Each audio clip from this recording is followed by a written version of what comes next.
I worried about this. I told my wife, I say worry about this. I said, you're getting Matt and I together, which you know, has like 70 years of D&D history and stories. Hey everybody, Matt Colville here. I thought it would be fun to interview my friend Jim Murphy. He's the best dungeon master I've ever played with. I've known him for 16 years. We're really good friends. But more importantly, Jim is one of the first people in Southern California to play D&D. He started back in 1974, 1975, and he was there for the entire phenomenon, at least that part of it that happened on the West Coast. But 1974-75 is pretty early to get started, and I thought it would be useful for everyone to get some perspective on how the game was played back then and the evolution of the game over time and the evolution of the hobby over time and how people thought and how DM styles and play styles changed and evolved. That's the bulk of this video. It's just me talking to Jim about his early experiences, about what it was like to be a geek back in the late 60s, early 70s, about how he got introduced to the hobby, how he first heard about the game, and his history as a wargamer, and I find that stuff fascinating. And I thought you might like it too. We recorded this back in June. I didn't air it until now because I was really unhappy with the audio quality. We recorded outdoors and there was a lot of background noise. And at the time I was frustrated. I didn't know what to do. I thought, well, maybe I'll just interview him again later. But I really liked a lot of the answers that we got. And I didn't want to do it again, asking the same questions, because then I thought the answers would start to seem scripted. So I put it on hold. And after a little while, I got confident enough in my editing skills that I was able to pull a lot of the noise, not all of it, a lot of the noise out, and I think it is listenable. I thought it would be fun for me to interview different DMs. I figured why not start with someone who I'm really comfortable with and familiar with, but also someone who has a lot of insight and was there for the beginning of the hobby. The interview is long. I don't expect you to listen to the entire thing. I recommend you be doing something else that doesn't require 100% of your attention, like painting miniatures or playing a video game. But Jim does say some genuinely revelatory things from my point of view. He describes, when I asked him at one point to describe the worst experiences he's had as a DM, I don't know what kind of answer I was going to get. I imagined it being those times when he fought with the players or things got contentious. But what he said was that all the worst memories he has of being a dungeon master were when he broke the players' hearts. And that resonated with me, and it completely changed the way I view my negative experiences running the game, because he's 100% right. All the times where I felt terrible or bad about what happened, it was always because I let the players down. I broke their hearts. I also asked him to describe his improv process, because he's really good at improving and going off script. It's something that I think I'm pretty good at, but I don't really know how to describe what I know. So I hoped Jim would come up with an answer. What Jim said that was interesting to me was he never didn't improv. He didn't start by buying prepackaged adventures, and he didn't ever really have a script. He had a vague outline, and he went with that. There were a lot of tools in the early editions of the game for generating random content, and he used those, and he put his own story on it. And so he was always ready for the players to go off script. That seems like useful advice to me if you're just starting out, if you're a new DM, if you've never run the game before but you're thinking about doing it. Don't get too tied down to anyone's story. Don't go buy a published adventure. Come up with your own idea, come up with your own outline. Don't get too specific. Leave places for the players to do things that surprise you. And it may take several sessions. It may take a lot of play, but you will eventually get really good at throwing the rails in front of the train as it hurtles down the track and improvising on the spot. Also, this was shot back before I really understood how to get the data off the camera. So the audio cuts out. About every 10 minutes, you lose about a half second, not much, about a half second of audio. And every time that happened where I thought something important was being said, I put some subtitles down at the bottom so you can follow along. Finally, I've got this YouTube channel, and really interviewing Jim, it was an opportunity for me to put a little piece of gaming history in front of you and try to ask some questions that would illuminate the early days of the hobby, because honestly, I feel like every style of play there has ever been, every way people have ever played is still valid now and might be your cup of tea. But also I had an ulterior motive, because Jim is a good friend of mine, and he has provided me with hundreds of hours of free entertainment that are some of the most memorable experiences of my life. And I thought, he's got a lot of great stories that he's told a million times. He is, after all, the Dungeon Master. He's a storyteller. And I thought the YouTube channel was an opportunity to immortalize some of those stories as a thank you. So as long as there is YouTube and Google, then Jim's stories, Jim's characters, Rantang, will live on. So without further ado, ladies and gentlemen, my friend, Jim Murphy. Jim Murphy, Dungeons & Dragons came out in 1974. Right. How old were you? In 74? Yeah. I was 16. You were 16 in 1974, and you were already a nerd at that point, correct? Oh, yes. Yeah. How old were you when you started to engage with like fantasy, science fiction, nerd stuff? I got into reading a lot. Now, in fact, fantasy science fiction helped me a great deal because I was dyslexic.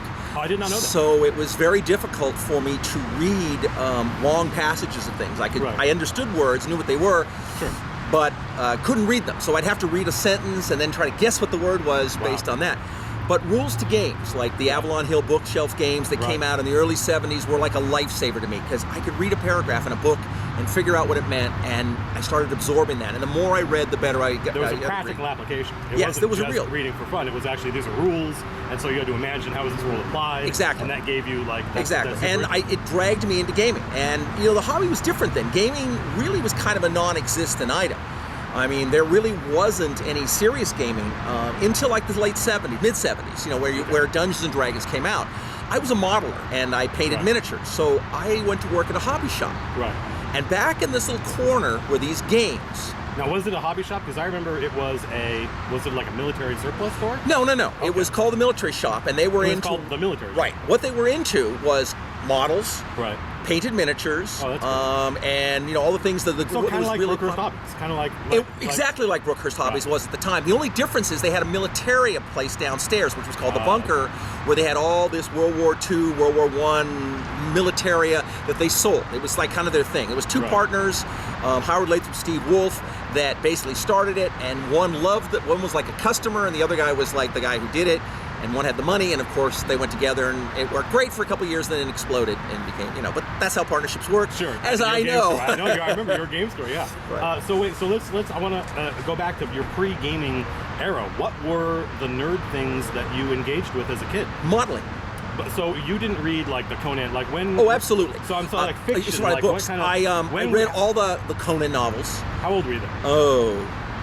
Well, it depends. I mean, you like to use the expression bounced. I bounced off of The Hobbit and Lord of the Rings. And about, maybe Hobbit twice, Lord of the Rings maybe half a dozen times for the reason we've stated. Yeah, because they're weird. They're weird books. They were weird. Yeah. And then I kind of got more into things like Poul Anderson's The Broken Sword. Right, yeah, sure, yeah, which was awesome. And to me, that became role-playing. The concepts of that alien type thing where the elves weren't all sweet and fruity like they were in Lord of the Rings. They would come and steal your children and leave changelings. They were old school. They were old school, like Celtic the Conan stuff was very interesting. And some of the stuff where they did fantasy had sort of a more racy edge to it. Sure, they were like, you look at the Frazetta covers and exactly, stuff like that. and so it's tittillating. It's to a certain exactly, and when you're 13 or 14 or So whatever. Is that how old you were when you were like? What's your earliest memory of fantasy? My earliest memory, it would have to be somewhere in the 10 or 12. I was gaming by the time I was 13. Oh, really? Okay. And I was playing with toy soldiers, knights, and things like that much earlier than that, type of thing. And then I got into painting them. So it was not uncommon for me. How did you get into toy soldiers? How did you get exposed to them? I was an only child, so a lot of times being that, you end up making friends, lots, because that's what you have to do. Yeah. And it would just get into people, and I think, you start with the little Airfix HO scale figures. Right. Then you maybe got G.I. Joes in late 60s. Your parents have money, or sure, yeah. And those are the big G.I. Joes. The big G.I. Joes. Yeah. And so it just went from there. And I don't know whether it was just as occupied time, but then you start reading about it and you start imagining how things would be. And this was all there was no fantasy gaming. No. It was if you were painting toy soldiers, they were for Napoleonics or for. Right, like what was the medieval? Medieval? The thing is, I didn't like Civil War, and Napoleonics I didn't understand nor know much about it at the time. Fair enough, right. But I did understand medieval. So ancients, Jason and the Argonauts, a huge thing. So, There's movies like The Broken Sword that maybe many people have never seen, and if they could ever find it, I'd recommend it. It's a Dungeons and Dragons adventure. Really, The Broken Sword. Okay. Yeah, I'll find a link and put a link to it to do this. Yeah, there was a thing called The Last Valley that came out later where there are a bunch of mercenaries, but they're fabulous, and most of the people have it. But I mean, I got, in fact, The Broken Jason Sword. the Argonauts, I remember. All the Harryhausen stuff. Yeah. I mean, everything. We ate up the Harryhausen things. I think the Harryhausen stuff was a big gateway drug for people back then. I think, and I think that's what led to a lot of the popularity of Dungeons and Dragons, because it gave people who even didn't know about it a fixture, of something where they could look at and say, that's what they watched. I love that. You mean I can sort of recreate that? And my friend Don Hawthorne, when they first came out, bought me this package of skeletons. And it was maybe 77, 78. Right. And they were the best. The skeletons, for some reason, the early miniatures, they couldn't produce them. They were all crap. Right, okay. But suddenly these came out and they look like the Harryhausen skeletons. Do you remember who made those minis? No, I could look it up and find it, Okay, get that all right. information I'll for see you. if I can find If I it had to online. guess, I'd say Heritage. Heritage. But Those heritage models, people bought the molds for those. Right. And there are some heritage models you can still Absolutely. In fact, I bought some figures that were made by Heritage back in 1976 and got re-released in 09 for Wow. a game that I'm playing called Empire of the Petal Throne, Yeah, Tekkamil. Yeah. I'm using the Bear Song rules by Jeff D, who just came out recently. Right. And, it's just to reenact a game that I played 40 years ago. So you, before D&D comes along, you were already playing Avalon Hill games? Panzer games? Blitz, Africa Corps, What about, Richtoven's War. So again, a lot of World War II stuff, a lot of... Science fiction, a lot of Okay, science right. fiction stuff that was out too, but mostly World War II, World War I, World I air combat, World War II, land. And what combat. was the gaming before 1974, before D&D comes out? What was the gaming culture like then? Who were you hanging out with, and what kind of games were you There playing? was really no gaming culture. Most games, if you look back then, usually were 2-player games. Right. There was right. no real concept Like of a Upfront. 5-player game. Well, Right. Upfront didn't come out till much later. Oh, but I right, mean, Panzer Blitz, 2-player game. Right. Richtoven's War was the first game that really was kind of through this concept of a group game out there, because Right. you could have 6 planes versus 5 planes. If you really want to have 11 friends over and spend 2 days, Right. you could, reenact an air battle. Sure, okay, type that's of thing. cool. But most of the games were you and me, Right. because 'Cause it was very hard to find It's an the opponent. minimum number of people necessary Right. for a multiplayer game. Yeah, and if you had a game and you took it to school with you, you likely got beat up. Unless you were big like me, and then I was. Well, I remember they still I was buying and playing Avalon Hill games up through the 90s or, Right. or late 80s, and they would have on the back, it would say complexity, and there was Right. little bar graph, and then solo play. bear. Yep. And because the Huge. assumption was that you might not be able to find people to play. Well, Steve Kish, who I Kish. know I mean, I would think most of his gaming experience what we did was solo Right. gaming. Sure. I mean, he worked long hours. He'd Right, go yeah, home and yeah. set up the game and and play by himself. play by Yeah. himself. Yeah. That was very common then. What? So now you said you were 16 when D&D came out. 1974? I was 74, right? 74. Yeah. 57, so 13, and then add 4, I was 17. Okay. And you were working at the military shop, which was Actually, a I model was store. still in high school. I didn't Still in work high in the school. military shop until 1975, which is Okay. when D&D hit Southern California. Right. So there was a period where D&D exists, but it's like a virus. But it's only spreading in across the it's country. only in Wisconsin and the Twin Cities back Lake there, where Geneva it's and that, 2 yeah. game groups. Because the other thing was weird is one of the major partners in the D&D group who had developed it was Dave Arneson and Gary Gygax, and I can't remember the guy's third name because, of course, I didn't realize this until maybe a year or 2 ago. He died. He was like 38 Oh, yeah. years old and dropped dead. And, Yeah, Gary's original partner. Yeah. Right. Yeah. And, they went to his wife and asked for the stuff, and I think she more likely felt like he had wasted his life and doing this game stuff. So it was like one morning she dumped off 20 boxes on his drawer, and said, here is all his stuff. Right. And they thus used that to create D&D. D&D came out, it was like nothing anybody had seen. Right. And I did It was then. expensive. I remember you telling me. It was like- $10. Yeah, which was made it a really expensive more, at least as much or more than a bookcase game. Right. Empire of the Petal Throne, which came out right with it, also was $25, which Wow, holy was moly. like a ridiculous sum of money. Right. But the game came out, and I kind of did what you're doing now. I mean, I worked at the hobby shop. Right. Nobody else at the hobby shop knew anything about gaming. They knew I gamed. They said, you're in charge.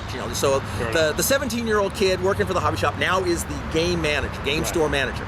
So this, so I understood the other games, bought them, played them with friends. But people were coming to the shop and they were asking about, have you heard about this thing called Dungeons and Dragons? And I said, well, we have it. And I'd pull it out and I'd show it to them. And there were some miniatures that we had painted for it. And they were like, I heard this is really cool. Who made those minis? Because they weren't TSR. Decreespieler, a custom Decreespieler. cast. It was a game which became Heritage. Heritage bought them.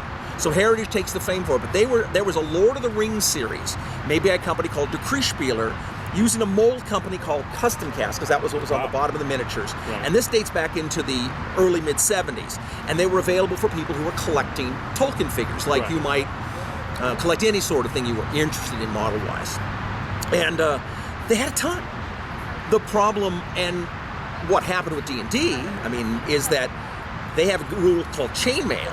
This Sure, came yeah. previous to that, made in the Yeah. early 70s. And they basically put like 7 pages in the back for if you want to play. Yeah, if you don't have chainmail and you want to keep playing, here's some Lord of the Rings Yeah. rules that you can add. So That's if you it. want to don't play just medieval, Yeah. you can add elves and dwarves Right. and whatever in the back. And and people just remember that, started yeah. really screaming to get more. So they came out with the. So you were stocking the game. You hadn't Yes. played it. People were coming in and asking about Yes. it. What was your literal first experience with the game? Well, the guys kept coming in and wanting to hear more about it. So, thusly, as a good employee, I started looking into where you could get figures. So I was ordering Garrison figures and Greenwood and Ball figures. These are medieval castings for people who are big in armies.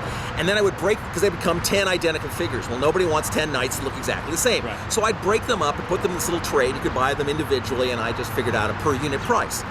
And then other people would come in and say, well, there's Minifigs that make some fantasy figures. So Minifigs is the name of the company. was the name of a game company. So I ordered that. There was Jack Scrooby Miniatures, another little teeny company that you've never heard of. No. Because these guys were old then. Yeah, so, yeah, I mean, and he was up in Cambria. And, and he was making figures. And if you look at the back of the original D&D, they mentioned Jack Scrooby, that you could use his miniatures. Awesome. There was a company called, by the guy's name was John McEwen, and he was sculpting figures, fantasy. And they came in, and some of them were pitiful in the extreme. Yeah. But they were the only game in town. That was it, yeah. So if you wanted a wyvern or you wanted a dragon, Right. this is it. Yeah. And they look kind of crummy, but suddenly So- you throw a coat of paint on them, and now they look kind of good. This is an interesting question. You were playing with minis. Yes. Like before you played. Yes. You went and got minis for the game. Because you understood Yes. D&D as a kind of war game, I would imagine. Yes. Like, Well, Chuck Alderson, the first person I played with, had come in Okay, and bought Chuck Alderson. almost all of the Decree-Spieler line. right. And he painted all of them and had hundreds and hundreds and hundreds of painted figures, Wow. goblins and orcs. And Let me ask you a question. How many painted minis do you have? I have no clue. Give me a ballpark. 4,000. That's okay. All right. Yeah. Yeah. Okay. All right. So It's more likely 6,000, but I want to you sound a little lowball bit. it. You don't want to sound crazy. I'm not one of those crazy people. And I don't want to tell anyone that I've more likely given 1,000 figures away. But so. half my collection is Yeah. you and minis that you got from Steve. And Yes.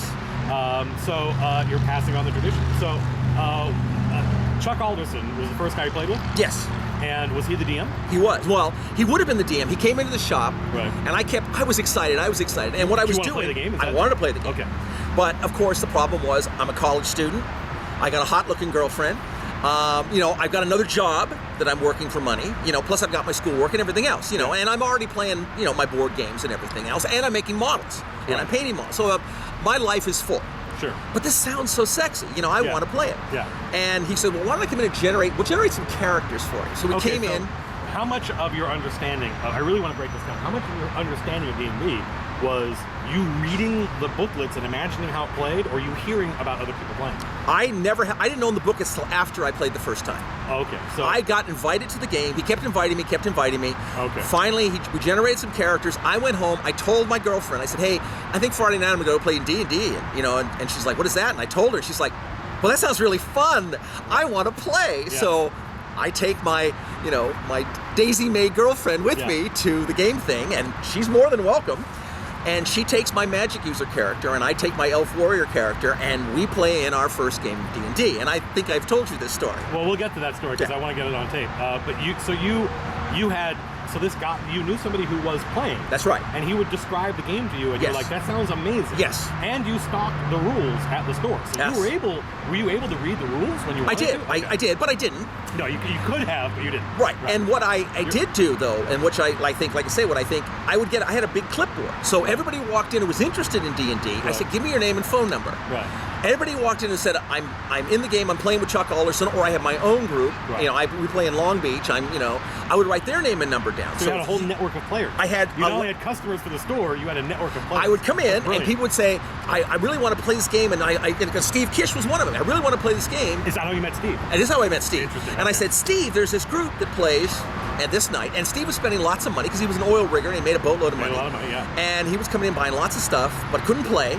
And then so I said, go to this game, and these guys will let you play. He actually went the week before I went. So interesting. And played. All So he these things generated are his all- little facts, and I found both of his two starting character miniatures Ooh, really? the other day, and I have Oh, them. wow. So when I You run gotta my take a picture, D&D we gotta Zero take a picture. campaign, Which I'm I'm working gonna on play. right Yeah, now, yeah. I'm going to use those two figures. So what was it? How much do you remember about that first time that you played with Chuck Alderson? It was you? Almost all the time. How many players were there in that Well, I first arrived that night, and I did not get Chuck Alderson as a DM. He was Okay. the main DM. Like, Ah. you're the main DM at Turtle Rock. Sure, yeah. There were more like 18 people when I got there playing. Wow. And I think So was half a this his dozen. house? Yeah, it was his house. Okay. And he basically had in the living room a table set up. Right. In his game room a table set up. In one of the bedrooms a table set up. Right. And he had his characters who'd already been playing. They were all like 4th or 5th, 6th level at the time. Yeah. And then all new players got relegated to this new game master who wanted to play. And he ran his dungeon for the first time with me. It was called Gildemir. And I've since used that name many times in other games. Yeah, yeah. And you got to reuse. We're the ultimate steal. ultimate recyclers. We recycle everything. It is a great, I think it's a great statement to the game, that, and we mentioned this before, where it's like, I find it interesting that an old fogey, anyone would be interested in hearing what someone who's been, around, because I used to always laugh, when I was a kid, and I was like, who cares? But we have the same shared experience now from 40 years ago. Somebody, that was not true. This is a point I want to make. When you were a teenager, right. And even when I was a teenager, 20 years later, we did not in the 80s, there was no adults that we could talk to about X-Men or Lord of the Rings or games or any of that stuff. Absolutely. And now that's that generation. And they thought you were crazy. And mostly, like I said, my mother constantly hated my gaming. Really? And she said, if you applied half the effort you put into gaming, you'd be a straight A student. Which I said, no, you're absolutely right. But I would be having nowhere near as much fun as I'm having now. So you play in Chuck Alderson's game. No, but who was your first DM? I cannot remember his name. You don't remember the name of the place. Do you remember the experience? I actually remember his first name. His first name is Eric, but I don't remember. I remember the whole game. Was Eric? He was terrible. He's a terrible DM, in retrospect. But I did not know. No, you had a great time, didn't you? No, I did. We had a great time. He did not know he was terrible. And Gildemir he advertised as the wealthiest dungeon. Because remember back then, pretty much everybody was what they called murder hobos. Now, I mean, you kicked down the door, you killed everything, and then you fought. Well, we went down in his dungeon. It was huge. First thing we went in the entryway, and you'll remember this from my Gildemir, the rocks fell on us. So we had to make our saving throw to avoid getting hit by rocks. We turned the corner, we ran into some shadows. We battled with the shadows, which I had no idea what a shadow was, but it sounded really cool and it looked scary. So we battled with these shadows and were able to survive. We moved forward, we were jumped by a huge party of zombies. Battled these zombies. Still have found no treasure, so I'm thinking, this guy's really overrated his dungeon. And we're kind of recovering from the zombie attack. We're healing up, doing that. And these dwarves attacked us. And it was mean. And one of the dwarves had a warhammer. He threw it, and it came over, hit one of our guys, did a lot of damage, and then came back to him. And one of the players, his name was Pat Young, because we kept playing. We later played with him. He says, "I have to have that." I want that. It was like the god of magical items back in like 1975. And he starts wanting to fight with these dwarves, and I'm like, "They're going to kick our ass. We have to flee." So we fled. And Pat was mad because he wanted this item, but whatever. He was like 3rd level. He thought he had a chance of beating a 5th level dwarven hero, which he didn't. So now, was there any sense of this dungeon of Gildemir? Gildemir was Eric's dungeon. Yes. Was there any sense of it as being a place with a history? No. Or was it just a bunch of rooms with bad guys? Yes. They would give you. Everyone would come up with a history of their dungeon. But mostly it wasn't. It wasn't relevant to 90% of the people.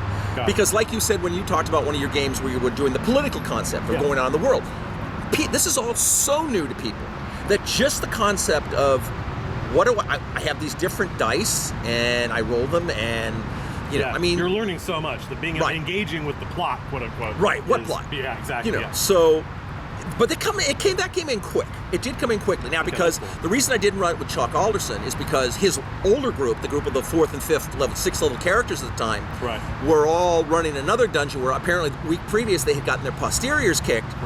They wanted to go back and get this bad guy. So there was a story developing with them. And I guess Chuck had used his evil priest to rescue characters that got killed in his dungeon or unconscious, and then steal their items or Sweet. So I'm thinking more likely not a good game master tactic, but it's still. So you're playing in this guy's dungeon, and there's kind of a main DM, Chuck Alderson, but he was not. You didn't get into his game, so I assumed that that was. The goal was to get into Chuck's game. Well, it wasn't so new. I think it was who. Yes, exactly. It was who was available. Which is, as you'll ask me, I'm sure later, why I became a DM. Well, that's, right. And it was a situation, like that was it. The best players got Chuck Alderson because he was the veteran DM. And then if he wasn't available, you would just channel down the thing. And a lot of times I played with different people who were really excellent. So was there a sense when you show up at Chuck's house and there are these 3 different rooms and 3 different tables and different DMs, was there any sense or assumption that they were all happening in the same world? Yes, there always was, because you made that assumption, right? And it truly there a map was. Of this world? No, Yeah, and there was a whole world, because basically, if you play D&D, you went anywhere. If you it was a game con, and like I said, it wasn't until later, and likely what happened, what really formed I'm going to run my own campaign. Right. It was when I couldn't find Deep Silence. I will bring it to you later, which is a dungeon I made, because people would go away for a week or two or 3 weeks late, and then suddenly come back and their character was 6 levels higher. To be able to keep playing, right? And there was no expansion. Characters were expected to be portable. You could take your game from one to another, which also meant you could just show up and say, "Oh yeah, I have a 15th that I played before," but you just lied and made that. You could, and I'm sure people did. Yeah. And there was a thing, like as far as character generation and stuff. I mean, Steve did this. I mean, you rolled 3d6, you applied the stats to the roll, and that was your character. Well, usually it makes a pretty crappy character. So what Steve did, since there was no rules against it, and no one knew what the hell, it was all new, everyone was making it up. He sat down one night and generated like 200 characters. Legal, like it was totally legal. And he just went died at birth, died at birth, died at birth, and went down the list until he got. I'm just not going to write down the numbers I want. That's ridiculous. That would be cheating. That would be cheating. That would be cheating. I'll just roll. And he did until he got himself a character he liked. Yeah. And everyone kind of goes, you look askance at it, but. Yeah, but you don't But it's not really a big deal, and it really isn't a big deal. I mean, I remember on one of your videos, people had complained that you gave out a whole boatload of magical items. Yeah. And I said, there's nothing wrong with that. The only thing that's ever wrong is difficult. It's not even wrong. The difficult part comes if there is a disparity. Right. Where I have 6th-level characters with magical items, and you 2nd-level characters with nothing are going to run in the 6th-level dungeon. Yeah, that's good luck to you. Yeah. So there was an assumption that there was a shared world. Yes. But there was no map of this world. No. It didn't have a name. No. It was kind of a generic fantasy land. No. I mean, the first thing that would have ever come in as a name is more than likely when they started coming out with the adventure modules, because, Greyhawk eventually got because I've run in Blackmore. Yeah. Yeah, I've run in Dave Arneson's actual dungeon. I have been to Greyhawk, and played with Gary Gygax in Greyhawk, and then gone off and done my things. But it was a very innocent and new time. And you still can kind of get that feeling if you play any of the living campaigns they did in 3.5 and 4.0, and they're now doing the 5. That is basically a simulation of what you're talking about. Right. Now you show up to play, especially at a gaming convention, and you get paired with whatever DM and whatever group. Right, based upon your level and your character's experience. So if you come in and say, I've got a 4th level or lower character, and if we were to go over this hobby shop we have right down the street here in Bellflower this afternoon, they're going to be playing it, Guildhall. It's a good shop, and they play, and that's. I only found it because a year ago I was looking to play D&D, and there wasn't any going on. The guys, we only met every other week, and half the time that never happened. So I just said, I'm going to go play. And I was going down Wednesdays and Thursday nights playing with these guys at the Guildhall. Which is crazy. Very much like the playing 70s. In 1974, 75. Exactly is. The only difference is they have a regulation. Somebody signs off that you're in their game, so that it's legit. And then I can go anywhere with this that's playing that and play this character. So it's great. I mean, I was at the con with you, and then but I could have gone down to the D&D event. And whipped Pickle out and said, I'm going to run my Hobbit Rogue, and I'm ready to go. So when did you first start thinking about the idea of being a DM? When my girlfriend, one Saturday, we played Friday night, had our game, she was excited, everyone was chomping, we got our magic items, where things are going great, and she goes, I wish we could play D&D tonight too. And I said, well, sure we can. I've read the rules. I said, let's make some phone calls. Called up Steve, called up Mark Sexton, called up, Richard and Susan or whatever. Some people I knew, were all playing the game. I'm going to run a game tonight. You guys want to come play? You call 10 people. 6 people say yes. 8 people show up. Wow. So people bring their friends. Whatever. So I sat down and I figured, well, I knew if this first guy had done a dungeon, I could do it, and I had the experience of, of reading Poul Anderson. So I rolled up, generated the first level of Maelstrom, which was my first dungeon. Got it. And so you had one level. I had one level because I figured they weren't going to get to second level.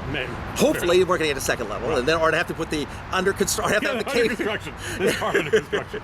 I think I actually drew a couple rooms on the second level. Fair enough. But I randomly generated the monsters in it, like the game, the game said. Use the random generation rule. So was there an idea in your mind? Did you think about what is this place? I absolutely did. At the bottom, there was this history, this maelstrom, this flowing water of evil that was all there. Where this demon lived, and he was going to try to send his tendrils of power and control off in the difference. But so it was zombie hobos. It wasn't just a bunch of. There was more thought put into it than just a bunch of random. It was more than Warhammer Quest. Right, it wasn't just a bunch of random No, rooms. it really wasn't. So it was. It really was. Okay. I would love to say it was, right, but it was really just, at this point in time, everybody was basically kicking down the door, throwing in their fireball if they were high enough, leaping on the bad guys, kicking their butt, and taking their treasure. And so you run this game largely for your girlfriend, but then also was all Steve the people there? show was up. Steve there? Steve did make the first game. Okay, He brought Grey that makes Wolf. me happy. Grey Wolf, I remember Grey Yeah, Wolf. he brought Grey Wolf, and she was there with her. She was running a monk at the time because she couldn't run Guinevere because Guinevere at this point was 7th level. Where were the monk rules from? Blackmore, which had just come out. Oh, Blackmore had rules for monks. That's interesting. Awesome. I think it was how Blackmore. did that first game go? Oh, it went great. Really? Okay. It went well. I mean, I had, you're sitting there trying to be calm. Yeah. First time you've done anything, you're thinking, God, I hope I don't blow this. Yeah. Because, I'm hoping to get lucky later. So I'm like, this did start with my girlfriend saying you want to play. You're like, well, all right. I mean, I'm not going to say no. Yeah, I'm not going to say no. And if you saw pictures of my girlfriend, you'd understand why. Was there a sense of how nervous were you, or was it just surprisingly like not nervous? Surprisingly not. It was just I'm going to do it, and we did it. And Steve was a good help. I mean, being there, you had someone who could lead the party. Yeah. And a lot of people were very passive because they didn't necessarily understand it. And they didn't know what their options were. Right, but Steve had read the rules multiple times because he was a gamer and detail oriented. So does that mean a lot of the people at the table were not gamers? A lot of people were not gamers. My girlfriend had friends, never gamed. People, right. The people who would come into the hobby shop had maybe played a couple games. They were now psyched. I want to play. What do you mean? We only get to play once a week. Even people at the hobby shop, I would imagine, you're all relatively like-minded people. It's not like they were wildly disparate backgrounds. Not necessarily. Okay. I mean, we had all the people who worked at the hobby shop were either military or World War II or modelers. Right, okay. I was the only gamer and really kind of looked down nose at.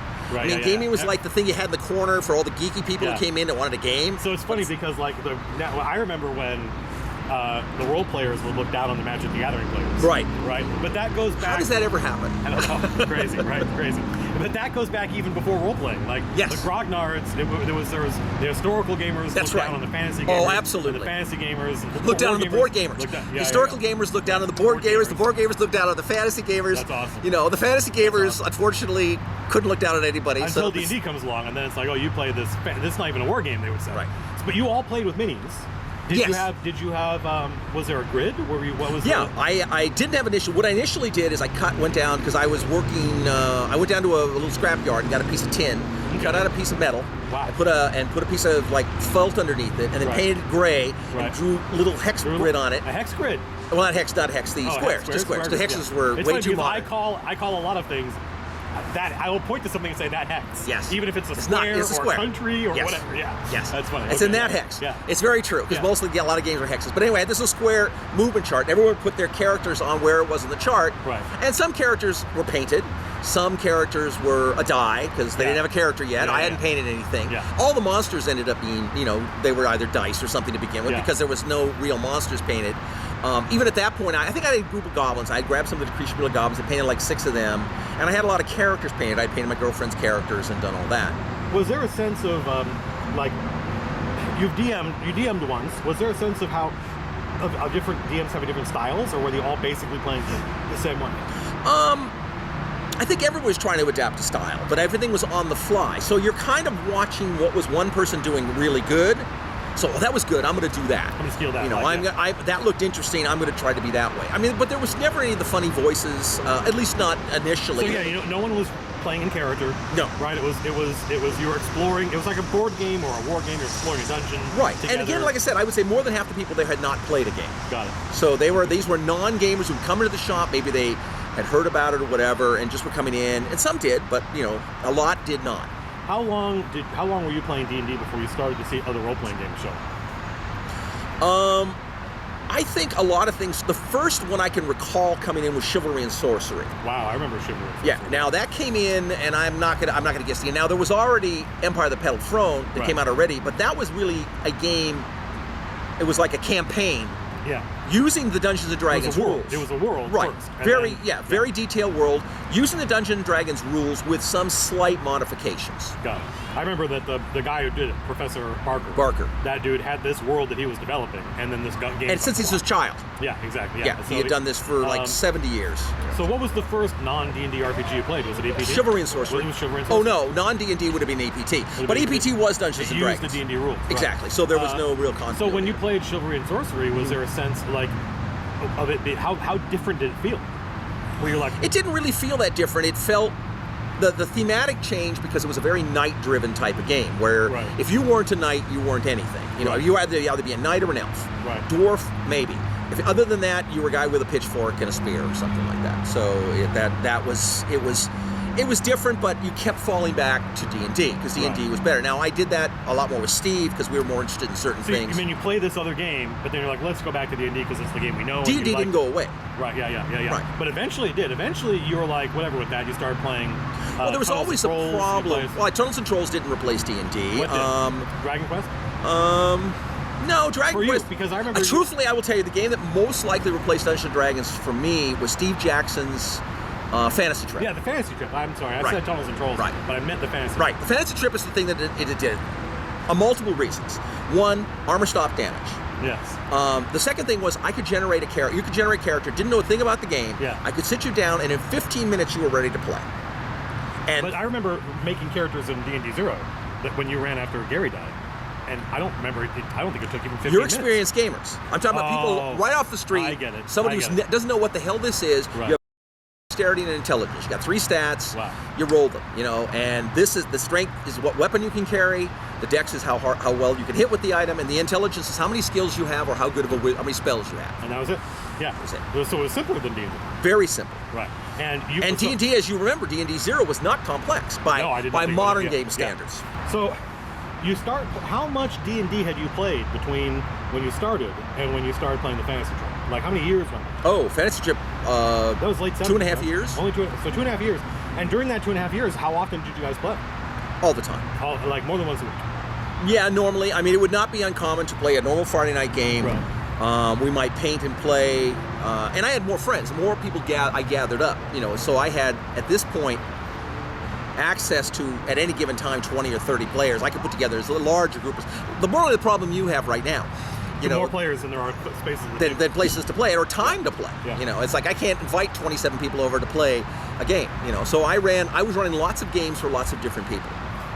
And what, as far as being a dungeon master, did you said your first dungeon was the Maelstrom? Yes. And how many different adventures, how many different dungeons could you concoct, or were you kind of always going back to the same one? Oh no, I think Maelstrom only got used for maybe a couple months, and then after that, I came in. I started creating multiple dungeons, and at that point also, I really got into the concept of a campaign. Right. Now, in the meantime, I've now made a board.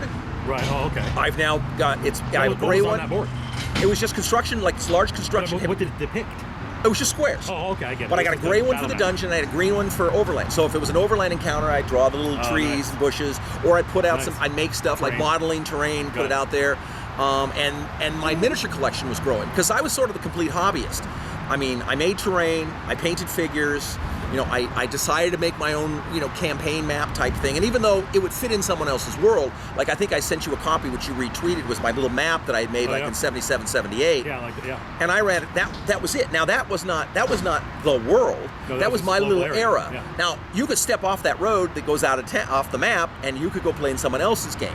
Sure, okay. But if you came over to my area, this is what my map looked like. So you knew you could build a castle here, because that was all the big thing. Right. And there's like a thing called Angus Keep, which was what my players ended up building is their little headquarters. So when you say that was the thing, you mean that was the goal? The goal was to build. If you read the first 3 books, I mean, you get to 10th level and become a lord, you pretty much have to build a stronghold, because people are going to come and take your land and steal your stuff, and because that was the idea. These guys were miniature game players, and they wanted to have that. Now, a lot of people, that falls by the wayside, because a lot of people don't want to do that. A lot of people just want to, their world sort of revolves around their one character, which is always problematic, because as you have counted, I've always been in a life is cheap type of game. Yeah, but that wasn't unique to you. No, it wasn't unique to me. It was pretty standard in the game. There was an attrition level. I remember people used to comment about how many characters should die in the average adventure. Right. There being a right answer to that. Yeah, exactly. And not 0. No, the number was never 0. No, yeah. The expectation was. You figured the average is you should lose about 10% of your party. Why? Well, I think people didn't necessarily understand it, and I kind of think I grokked to it quicker than most. The idea was to build up the level of tension and drama, and the fact that this is a dangerous world. Right. There was a certain amount of plausibility. Like, it's not plausible that you would just make it through this dungeon. Exactly. A bunch of grognards are not going to get through this dungeon, suddenly fight a bunch of dudes, and they all survive miraculously. Right, yeah. If that had happened, people would have felt that it was cheap and not earned. Exactly. Right. Yeah, you would have gone, yeah, big deal. I mean, and that falls on a lot where, well, you're just taking it easy on me, or there was a thing called the Monty Hall games, where there were lots of DMs who would just make it easy for you, and then haul out lots of gold and money and experience. For our younger viewers who don't know what that's a reference to, Monty Hall was the name of the host of a game show called Let's Make a Deal. So the idea being that a Monty Hall GM was one who showered his players with gifts. Right. Well out of proportion with their level or what they had achieved. Whether there was a quid pro quo for that, I don't know. Whether it was the idea that I'll run a Monty Hall dungeon for you this week. Well, I think you run somebody one for asked me. me about running games for kids, like 9, 10, 11, 12-year-old kids. Give them a Monty Hall adventure. Was give them levels and reward them. Yes. Because then they'll want to keep playing. They'll be like, this was awesome. I got some cool stuff. I want to keep playing. Oh, nothing better than your first magical item. Yeah, right. Where you're like, oh, this is a special. And even if it's nothing. And mine was, sword. Mine was sort of nothing, but man, it was mine. But it was magic. That was the thing. It was magic, and when you were, at least at the time. Damn those gargoyles! I can hit them now. All right, so this is of the DMs who were running D&D back then. Yes. Was there a point where you transitioned from being mostly a player to mostly a DM? Yes. Okay, and when was that? Was that early Almost on? immediately. Really? Okay. And why? Why? Was it just something you gravitated to naturally, or because you're Satan? No, I mean, it's the situation that we have now in our own gaming group. Right. I mean, which is what? Well, we have 2 DMs, you and me. Yeah, basically. Yeah, Mark a little, Dave never, Craig would like to, but never, but he doesn't feel confident with it, which was the same situation.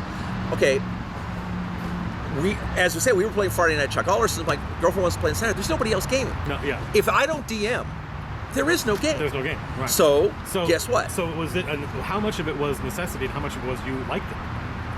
I always liked it, okay. And I still like it. The thing about it is, it's, as you know, it's a ton more work than rolling up a character and playing. Yeah. And it requires, even the easiest thing is these. Now, I was really good at it. Right, yeah. So my games were really in demand. So the problem, like you face, the more people think you're really good, the more they want to play with you. Yeah, and the more they want you to please run a game for me. Yeah. Come to my house and run a game. You run a game. Like, there gets to be a certain animosity between the team and the players, because the players are kind of, there can be a perception that they're freeloading. Right. And you get no XP for GMing. Correct. So all these people had 6th and 7th and 8th level characters in our game, and I had a 3rd level character. Right. Yeah. And it was like, well, we're going to GM now, and it's like, yay! So you gravitate toward DMing. You're somewhat of a natural at it. Yes. But you miss playing. Like, you want to play, right? So you want more. Well, games devolve without it, and I mean, our game group is devolving.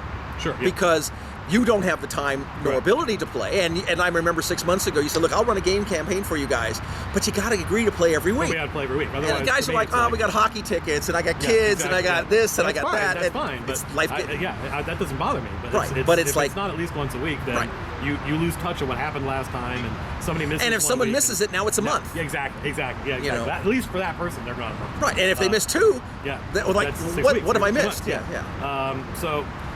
So yeah, how did you have a reputation as a dungeon master and what was that reputation? How are you different from the DMs? I don't think I was a difference, except everybody wanted to play with me, and I didn't necessarily understand why. And where it got quantified was down the road, and I think the quantification was very interesting. My wife came up with the best quantification about 2 years ago, but previous to that, what it was is that I was a very hard DM. Got it. But I had very challenging. Yeah. It was going to be very tough. Yeah. You may not live through it. But I can sense where this is going. Go ahead. Yeah. But there's going to be some level of storyline there, and there's going to be all this drama and heroics. Right. And when you come out of it, you're going to go, God, I want to play again. So it was tough, but it wasn't arbitrary. No. Right? Because that's like. I don't roll behind a screen. I know, and you've outed me on that. Yeah, I have. And it's like I roll a 20. We'll talk about that. Whoops. We should get to that. So,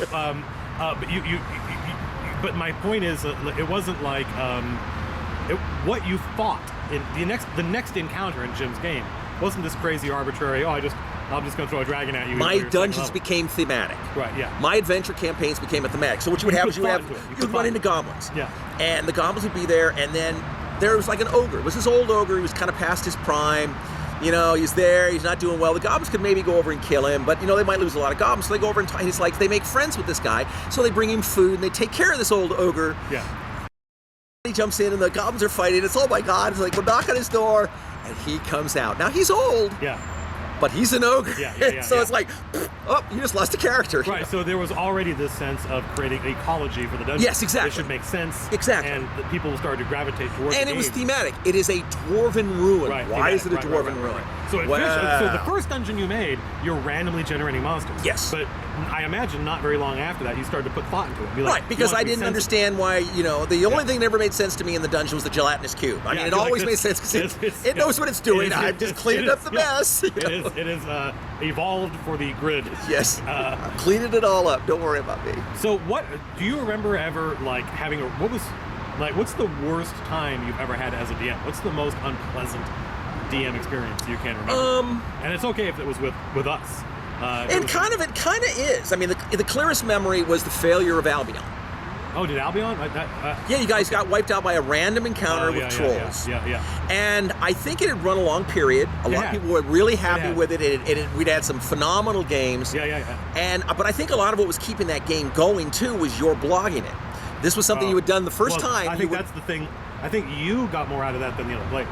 No, it wasn't the other players. It was the other people who I knew who were reading your blogs, like Don, and calling me and going, "God, I wish I was out there to play in your game." And as you said, it's like your writing is feed by you're doing this really excellent job on getting your the message on how to DM out there, but it makes you want to play. Yeah. It made me want to play. It made my wife want to play. Yeah, I was like, what? So describe what happened when the Albion game failed, because I think everybody was tired. Right. And everyone had... We were starting to take stuff for granted. Right. Yeah, and the problem with an experienced group over a novice group, which I know you know, is the fact that a novice group will not challenge you to what you are doing. Yeah. But once they get... I mean, I finally, one day recently, I was reading one of your blogs about something, I think when the Spectre attacked your dude, and he's going, this is unfair. Yeah. And I said, oh, poor Matt, they're now experienced gamers. Yeah. They're not... earlier gamers would have just said, well, that's the way it is. Yeah. But once they get, it's like when I first ran with you guys and I rolled out a troll and I'm running the troll with Dave Miles. Let's talk about this. Okay. This is the first time you ran D&D for us. Right. And this was somewhere around the year 2000. I'm thinking. It was 3rd edition D&D. It was. It had only just come out. And you busted out a troll who had like a tree trunk. Yes, right. And he, in his first attack, used the tree trunk as a sweeping blow to attack all of us in one action. And one of the players, Dave, sort of speaking for the whole party, I think, it wasn't just he wasn't the only one. Right. It was like, wait a minute, that troll, how is it that troll can do that? Right. Because Dave knew the rules. Right. And you were new to 3rd edition at the time, and you were like, I don't care, what, because he's I did the one thing that Dave, and because I knew we were in bed, because I had flipped through the rules, and I picked up the thing that says the Dungeon Master, which has always been the rules of D&D, is allowed to do anything he wants. And I said, I understand, Dave, that the troll you read in the book is a generic standard troll. Yeah. Like if they showed a human, he'd be like 5'10". Sure, he looked like this. You know, he'd be whatever. His stats would be all 10s. Right, exactly. I said, this troll is not that troll. This troll is my troll, and this is what that troll does. Now, this stuck in Dave's craw, as I think I remember. And again, I think he was, to one extent or another, he was speaking for all of us. I think so, because you guys were very fixed. We were like, I was 30, I think, at the time. Mm-hmm. But there was this sense that if you wanted to do that with that troll, there was a right way to do it. That's right. And that if you had done it the right way, that troll would be not the troll we're fighting. That's right. Right? That you had literally just made this up. Right. And we thought that was unfair, and we were like, you did. We were screw you. Yes, that's right. And you were unhappy. Right. And we had to talk about that. I remember we had a discussion afterwards. We did. And that was, I think, an important learning lesson for me. Was you were perfectly happy to sit there and talk it out. Right. And you listened, and you were like, okay, now I understand more about what kind of game. If you guys want everything to be by the book. Yeah, but you had no problem learning the rules. Like, you are... Well, I always felt like Quigley. In Quigley Down Under with you guys. Yeah, Quigley Down Under, great movie. And, because the whole thing... Just because I didn't say I wasn't good at it. I just, Just because I just said I didn't have any use for it. Didn't know it, just had to use it, So I went back and went through all the dungeon monsters. I went, okay, fine. And great.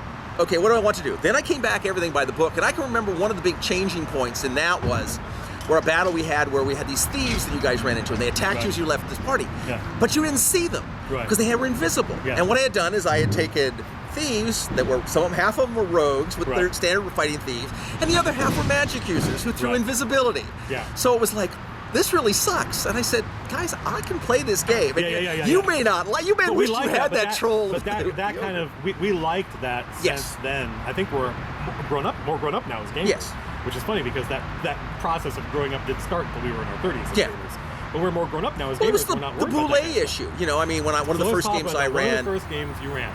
Well, this is your interview, so I want your memory of it. What was anyway? So later on, you go down, you find this situation where there's a barricade been put up, but it's obviously been put up facing inward. Right. And the goblins have made it. It's obviously got goblin spears and shields, and they've hammered, and they've gone to a lot of work. Yeah. Well, you go through the barrier, and there's a second barrier, and there's a third barrier, and there's like writing on the wall and stuff, and it's like, you know, go away, don't go any further. Right. And you go into this ruined room, and it's this large room with like foot-high water in it, and it's obviously part of the dungeon is collapsed, and it's got holes and things in it. And there's these two little cow-sized creatures wandering around in it. And they're like, well, what are these? And there's treasure everywhere. And it's like, well, we got to get these. So we're going to leap on these things and get our XP because we're murder hobos. Yeah. And they're obviously meant for us to kill. Yeah. So you're beating on these things, and they start screaming and running around. And God, they're hard to hit. You know, they got lots of armor plating, but they're not fighting. They're just running around squealing like little bugs. And then I said, like 2 rounds later, I said, you notice this little shimmy in the water, you know, Jurassic Park type, you know. Yeah. And it's like, Dave says, we better hurry this up. Something's coming. Right. And you guys are still beating on him. And it's like 2 or 3 rounds more. And I said, you start to feel a vibration in the floor. And it's like, I don't know, something's coming. And it's like, these things aren't dead yet. Let's start grabbing the treasure or whatever. And finally, you start to hear a rumble. Yeah. And everything. And then the floor explodes. And this is like almost 8 or 10 rounds into this combat. Yeah. The floor explodes. And a full-size Mother Boule, way nastier than you guys ever dreamed of seeing, leaps out and lands right next to the party. And I think the first thing he did was bite Dave's character in half. She just bit Dave's character and did so much damage, I said, she just bit you in half. I mean, there's no resurrection. You have 10 hit points. This thing just did 60 points of damage or something. You're dead. Right. And it then clawed one of the character and non-funked him. And I think you said, we scream like girls and run. Yeah, okay. And he got out of there. And it was like, everybody's pissed at me. And it's like, why would you throw that at us? I said, I did not throw that at you. I said, you stumbled into her lair where her 2 little babies are. Yeah. And what is the first thing you do? You don't steal. I mean, if you'd walked in with rogues and just kind of smoothed around, she could have been there feeding them. And you could have likely scooped up most of the treasure and left. Because she's got no interest in you. Sure. She's got to take care of her 2 little ones. But you're beating on her kids. At this point, she wants you to nail as fast as she can. But that concept, I think, changed the way everyone understood my games. And even though a lot of think you guys started playing too, where it was like, this is a world. This is a real world. If you know there's a really nasty creature there and you don't think you're up to it, don't go in and kick it. Sure. Because it's going to just eat you, because that's its job. Will it surprise you like that to learn that is not my memory of what happened? No, it would not surprise me, because as you said with the blog, when you did the Albon, there is the perception that one person has and the perception, and somewhere in the middle is the truth, but as you always said, the blog was the truth. So whatever your perception was, it's likely the truth for you. Whatever gets written down ends up like the winners are the ones who write history. Now, I'd love to hear your position on it. Well, I mean, I don't remember it in as much detail as you do, so that's why I think that I think probably everything you just described is what happened. Right. But that is not how, I don't think that's how we were perceiving the signals that you were sending. We weren't getting done. Right. Because you never played in my friend Brad Thomas's game. Brad Thomas ran this exact same game you're describing in the 80s when we were teenagers. Like, you could very easily get yourself in over your head. It was your job to come up with your plan. We want to go do this. And you'd be like, okay, if you want to do that, that's fine. But that was your idea you came up with. Right. That's a 15th level lich. If you want to take them on at 5th level, that's fine. You're going to get smoked. Right. There was that sense it was a living world. The bad guys want to win. The Earth Elemental steps on your head to make sure you're dead. We were used to playing that way. My memory was that there was. I remember there might have a barricade up, but there were lots of barricades in that dungeon. The goblins had been down there a lot, and we were seeing all these different goblin fortifications. To keep the boule away from them. But no, in other parts of the dungeon. Right. Right, so we didn't make any association. But there really wasn't that many other parts of the dungeon. I mean, it was pretty much the second thing you guys did. I don't remember, at least mentally, we didn't make any connection between the barricade and I think a lot of that what was happening afterwards. I was unaware of your gaming tradition. Oh, sure. And you were unaware of my gaming tradition. And the fact was, I'm going, why in the hell are these people attacking the boule? why in the hell are they sticking around for multiple rounds while the floor is rumbling and obviously there's something's coming? But no one made that connection that these were baby creatures. Nope, that was exactly it. And no one recognized them as I remember it boulets. seeming obvious to you It when did. the water started to go down. Yes. That obviously something was coming. Yes. But we didn't make. It didn't make any sense to us. It's not that it didn't make sense. It's that it didn't occur to us. That there Well, I thought it that the occurred water to going Dave. He down said something meant is coming was and something big is coming. No, Dave said it right on round 2. I don't remember. When he found the first shimmy, he said something is coming. I mean, it may have. There's often a sense. I actually thought you guys were just stupid. I just figured, I think there was definitely. I have to play to dumb down. I have had the same experience in my game at Turtle Rock, my third internet game, where my friend TJ, who he and I have not played before, right, but we have incredibly similar styles, and so other players who also haven't played with me before will hear the stuff I say and spin these wild fantasies about what might be going on. Right. And TJ's like, "What are you talking about?" No, it's just this, that, and the other thing. Right. And it's that cultural issue. Some people are, and I think our Venn diagrams overlapped very quickly. Right. But initially, I think there was this conflict. Of there definitely was. Us learning to read your signals. Right. And that was the issue, is we weren't reading the signals. So you were saying, here's what's happening. We're like, well, that literally doesn't mean anything to us. There was no meaning in those. And I understand but to now, some extent. as soon as it happened, we were like, okay, now we get it. Right. Now this is Jim trying to he's trying to telegraph to us what's happening. Yeah. We were like, the water's going down. Okay.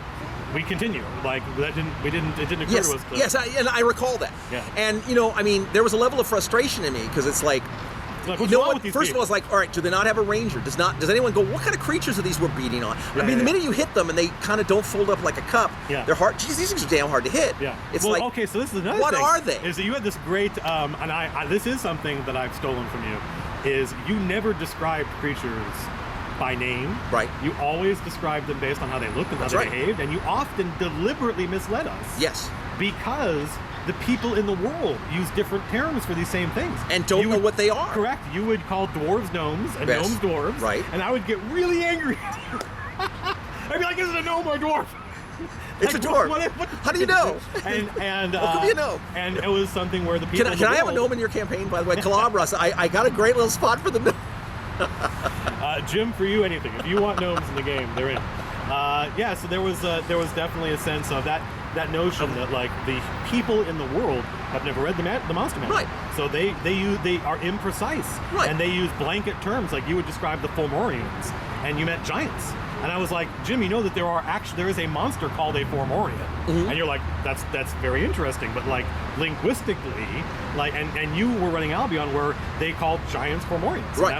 And that was part of the fun, actually. They called them trolls too. Yeah, that's correct. That was the whole thing was it was a larger than human type thing, and there are lots of ogres is obvious another name. I mean, all the names that exist in the game, they weren't really different monsters. Right. They were all the same thing in the Norse mythology or in the whatever Celtic mythology or whatever. They would have some other name for them. That's another thing I noticed. Like if you go like Gary Gygax and those guys needed lots of monsters. That's right. So they would say, here are these 5 different names for the same thing. Exactly. And they would turn them into 5 different monsters. Right, and they were a little different, and that's fun. There's nothing wrong with that because again, you want variety. Ghosts this culture called ghosts this. Right, a banshee. Yeah, exactly. And in D&D now they're all different things. Right, and that's great because you need lots of everyone wants. That's another big appeal of the game is that you can fight different things and all these sort of interesting deals. I've got chokers at home sitting on my desk that I'm going to remount because I'm going to use them at Empire Petal Throne for different creatures. So I was what was it about? I asked you what was the worst experience you had, and you said it was the death of Albion, but I don't remember that ending in a contentious way. Didn't end in a contentious way. Petering out. Well, what it did is nobody had the heart to run new characters. Nobody went, let's generate some characters. Everybody was tired. You're right. It broke. Losing our characters kind of broke our hearts. Right. It broke our hearts.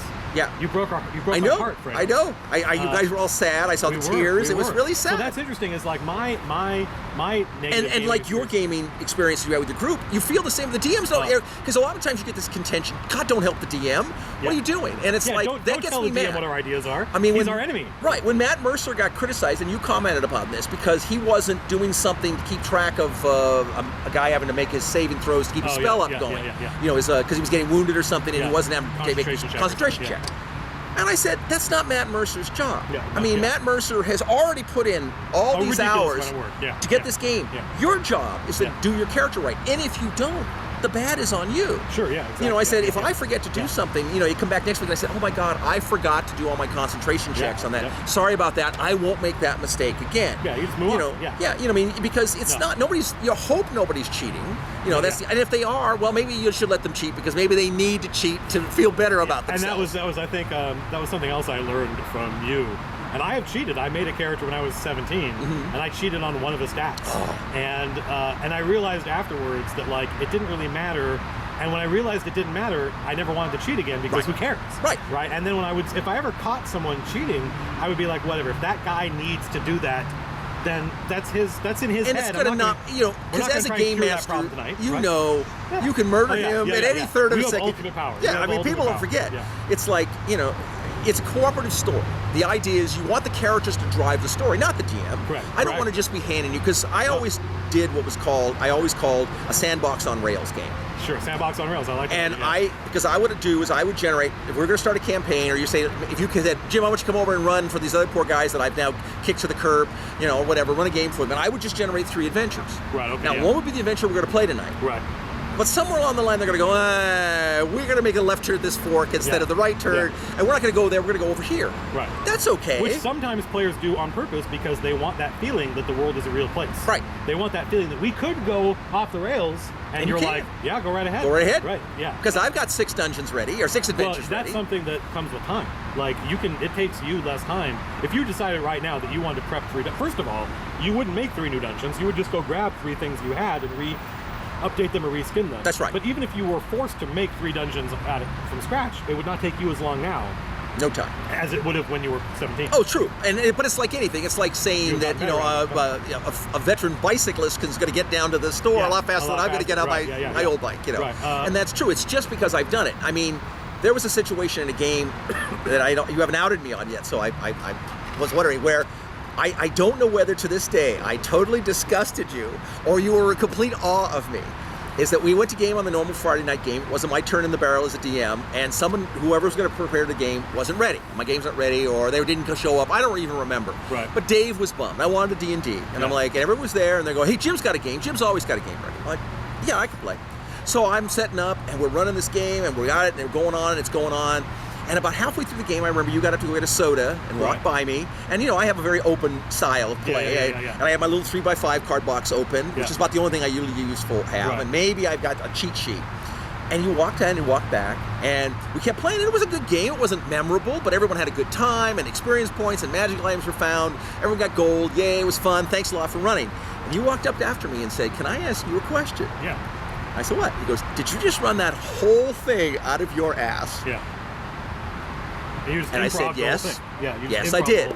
I basically just ran a game right out of my head with nothing. I had nothing. How can you do that? I'm a bard. I've been doing it for so long. That's the answer. Yeah, the answer is really simple. It's like you say about new DMs. I mean, you need more. In truth, and I hope people don't kick me out of the DM school and DM club, most likely all my life, at least 50% of my adventure has been impromptu. Has been improvised. I mean, I'm going down. Yeah, I mean, in that one game we're talking, I had this thing called Rawl's Tower. It was the wizard Rawl who sort of helped them all, you know, in the game. Right.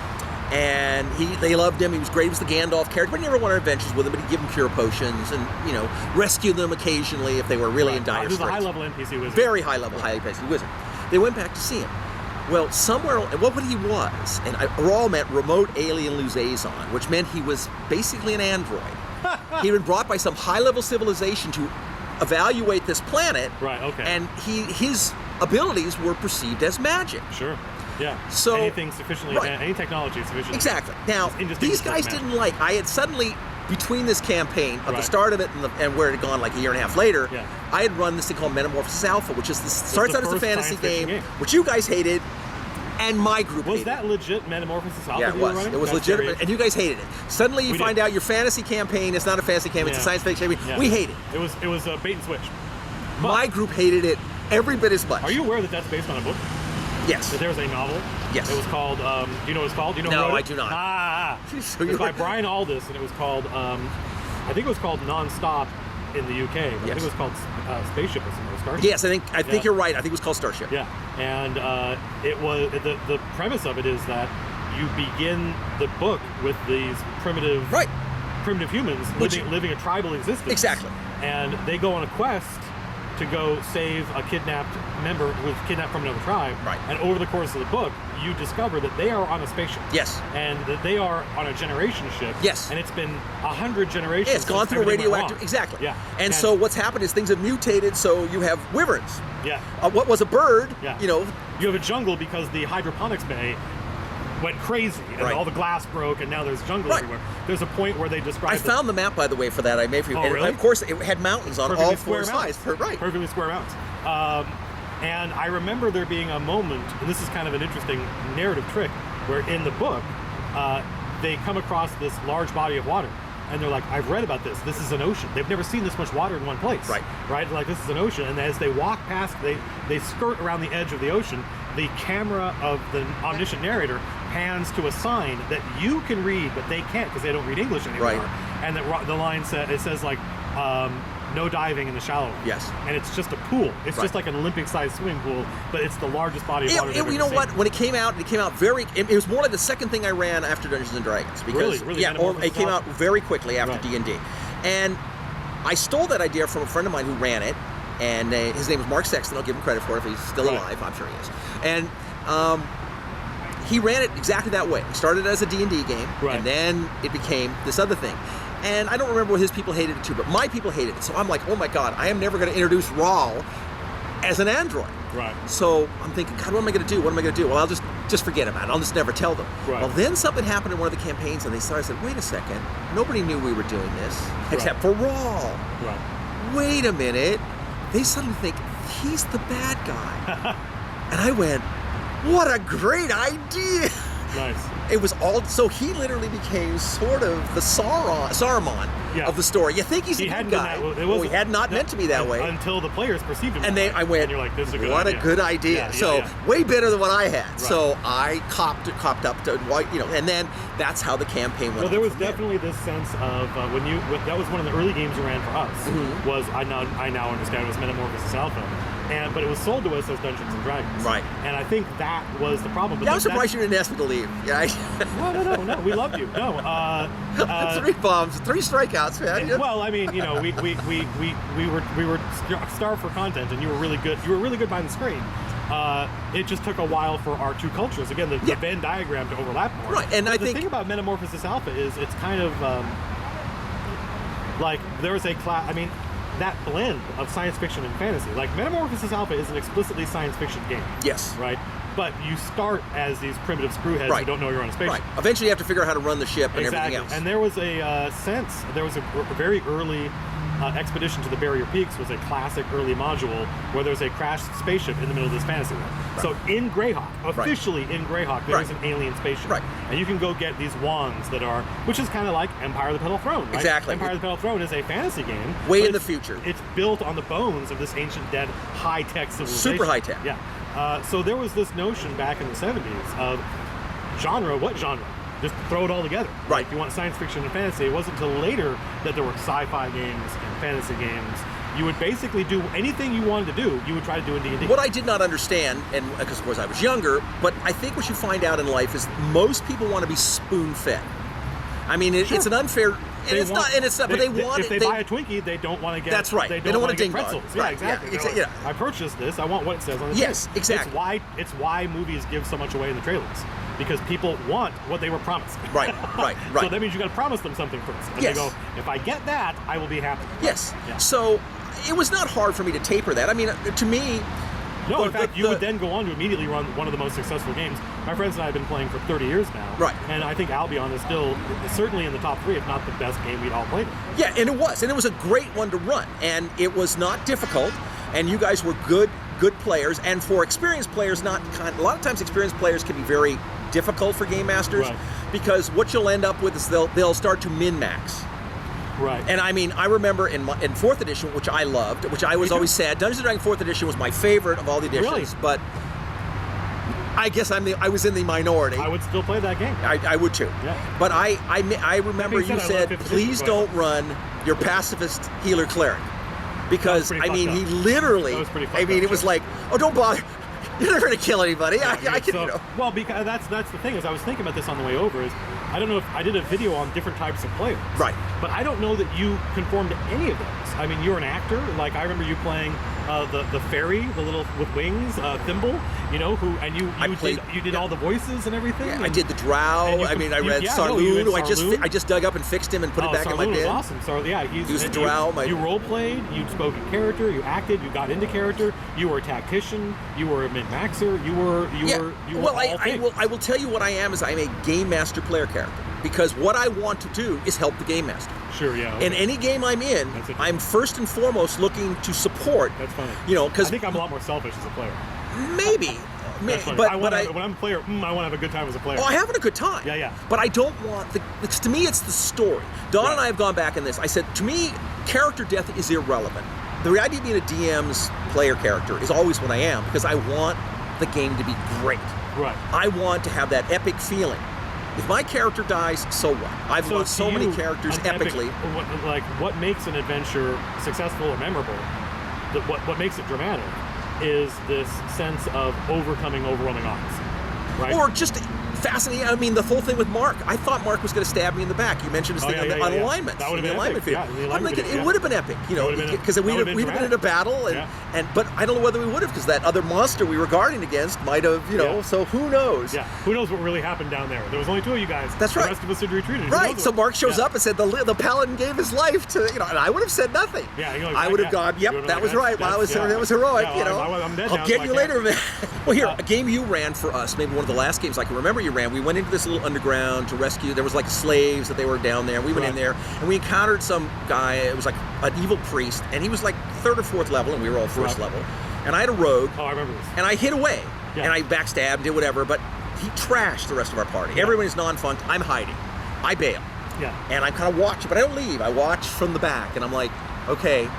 So then they kind of wander off to do something else, and figure tell the Greeblies to go, throw the dead bodies out. Yeah. And I come back and say, bail, get out of here. And I'm like, is this guy alive? No, he's dead. This guy's alive. Drag him out. Yeah. Come back, get the other, sneak back in, drag him out, and then kind of like fall around, watch this guy a little bit, and then try to figure out a way to stash them away so he doesn't find them. So and got some help from the slaves or servants or something. That was a great game. Now, it was an epic fail coming out of a first level game, but it wasn't an epic fail, because now we have history. One guy has to generate a new first level character, so what? But that act of your character having hidden, surviving because he couldn't be seen, and then having to go in undercover and worrying about. Oh, I was expecting at any moment he was going to see me and kill me and do whatever. So there's this sense, like one of the things you learn in screenwriting class is you should always be thinking, will the hero fill in the blank? Right. And that's where the tension comes from. Right. Will the hero do this? And there's a great, David Mamet, who's a great writer, said the writer's job is to create tension. Right. And the way you do that is you sit there and you come up with, will the hero, and so that's what you're always thinking. Like, what makes something memorable is, can I beat this lich? Right. Can I get in here? Will the hero successfully? And if it's obvious that you will, then there's no drama. That's right. Right? So the drama comes from murder hobos. It's like the one problem with playing the living games that they run is, unfortunately, most of the game masters don't want to murder you. Oh, that's why I don't DM. I don't DM these because I said, you're going to murder characters. I said, you're not wanting me to play. That's exactly. We're going to play one of these. You're going to come out with your first level characters, and you're going to end up with one character who survived.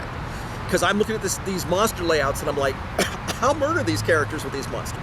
So I'm really interested in your answer. I thought your answer to what was the worst experience was great, because I expected it. I don't know. I didn't have I give you the second one. Well, okay, let's get there. I was expecting it to be something where there was an argument and you fought with people, and that wasn't it. It wasn't a clash where people were yelling at each other. It was the breaking of people's hearts. It's exactly. Mostly, I have found that people are not aggressive with me.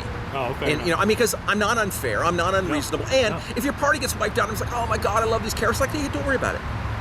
You all got captured. You're in it, and we've done this. You're in a dungeon now. They're going to sell you off for either slaves or for some religious sacrifice to some great god. So it's going to take them a little time. In the meantime, next week you show up and you've got to make your loincloths into slings and bribe and fight your way out. So you have these naked characters running down the party. What was the second worst? Second worst was my friend Steve Benson. Thank God it wasn't us. No, it wasn't. It was Steve Benson back in early years of gaming. He loved him and his girlfriend used to come over and they played and they loved it. And in fact, his her sister just tweeted. In fact, I'll only see her next week for dinner. Fantastic. But anyway, we're still friends. But he's gone too, which is really sad. But anyway, he had this fighter, loved him, and he was great. He was just really loving D&D, loving D&D. And we were playing. And I had this little trap. It was a simple trap. It was a pit. It was a fake door and a pit beyond it. Right, okay. Because most people were kicking the door and leaping into rooms. I kicked the door and leaped into the room, and, well, that's what everybody did. Yeah, So it was a pit beyond it, and on the bottom was this yellow mold. Nice. So he kicked the door, fell down, failed his saving throw, fell down the pit, landed in the yellow mold, failed his saving throw, and died. And it was like the yellow mold killed him. Yeah. And I went, that is the most ignominious death yeah. I had ever seen. And I swear to God, I thought he was, this is a mighty football player, one of the biggest and strongest, toughest guys I ever knew. Almost like, I'm gonna cry. I felt so. You didn't get angry. You said that was interesting. You said biggest, toughest guy. Oh yeah. This is the second worst experience, but it wasn't because you felt like he was gonna get angry. Oh no. It was because you broke his heart. I did. You broke his heart. And that's what hurts. The part in the DM, as a DM, you look at. You gotta. I found there's always a way around a character death. Now my wife played. I think I mentioned to you. It's like my wife goes. She's reading some stuff. She goes, "You mean I could die?" Oh yeah. And I'm like, babe, it's likely you could die. Not only can you, there's a good chance. Yeah, yeah. So what was the best, as far as running a game, what was the best experience? Best experience? Well, I would say some of the Albon games were the best. I don't know whether I can never, it's hard to point to any one, I'm trying to think of any one game. Middle Earth role-playing one time with Steve. Iron Crown. They made a thing we also called Chartmaster. Yep. Super detailed. We used to love it. We were in a game one night, and it was just Steve and I. Steve and I soloed a lot of games. I have a lot of solo game things. But the way I did it is you had your character. We were going to the Mines of Moria. Okay. So it was 4th age after the death of the whole thing. The Orcs go back to get more, reclaim Moria. Steve wanted a character. I said, you can make your stats whatever you want. 100, 100, 100, 100, 100, which was what he did. Yeah, of course. But it's just you. You're the hero. You have 12 dwarves that are with you. You can take any number of them, depending on the mission, with you, but you have to roll to see if they're available, whatever. So he goes. We go on this mission. So the way you compensated for him being alone NPCs was you let him have just crazy stats. He's Hercules. Yeah. Right? You let him have crazy stats. Right. And he's Dwarf Hercules. And you gave him a retinue. You said, here are a pool of resources. That's right. So basically, these are like your party's hit points. Right. Each of these dwarves is, I get it, okay. Right. That sounds cool. It was great. And we played it for years. There's actually a video game called Dwarf Fortress, which I think if you could figure out, I think you would love. Right. It's one of the most impenetrably difficult games. I can't figure it out. But I can't figure it out. But Dwarf Fortress, sounds a little bit like it. So we love dwarves. Steve and I were both dwarvaholics. I love dwarves. Some of my favorite characters are dwarves. I still love running dwarves. What is it about dwarves that you love? I love Thorin Oakenshield in The Hobbit. Got it. That sense of honor and stupidity. The idea that they are loyal to the fall. Thorin Oakenshield. Yeah, they're loyal. Thorin Oakenshield basically gives his life stupidly. Yeah, it's a because he flaw. He can't let go. It's like the monkeys. He wished to catch monkeys. They drill a hole in a coconut, chain it to a tree, and then put a banana in it. And the monkey will stick his thing and grab the banana, and he won't. And then they'll walk up and pick him up. Now, all he has to do is let go of the thing and pull his hand back out, but he doesn't want to lose that banana. And that's his fatal flaw. So eventually, you said you bounced off The Hobbit when you were a kid, but eventually you got there. Yes. Eventually you read it and you're like, oh, this is great. Oh, I read The Hobbit. Lord of the Rings I bounced off and bounced off and bounced off and bounced off of until I got completely to be later. Until I got into actually role-playing and DMing and stuff. Then I read it and loved it and all that stuff. But really the things that I appreciated were a lot. Like the Casca series were awesome. Casca was the Roman soldier who speared Christ on the cross. Okay. To finish him off when they... That's Longinus. The Spear of Longinus. The Spear of Longinus is what he has, but his name is Casca. Okay. He is the soldier. He has the spear. He's the one who walks up there to finally put Jesus out of his misery and spears him on the cross. And there's a slight glow, and because Jesus is going to go now, and he looks down on him and said, all your life you've been a soldier and you liked it. To the earth until I return again as a soldier. Yeah. So he's this immortal. He's an immortal guy who and they have all these things he walks through history. Yeah. But it's history tinged with fantasy. Right. It's a fascinating read of this drama and tension. Who wrote these books? I can't remember, but I'm sure anybody can look. I'll put a link in the blue. I'll put a link in the doobly-doo. Yeah, but I recommend go to a used bookstore or whatever, or I'm sure now you can get them on Kindle. Yeah. And there's a ton of them. Casca is a Nazi soldier during World War II. How do you spell Casca? Is it like C-A-S-A? C-A-S-A. Okay. Yeah. Don Hawthorne ran Casca in one of our D&D games, and he loved it. I loved it. It's a character you will fall in love with. Sure, okay. I mean, he's like the kind of hero you want to type of have for D&D games, because you can't kill him.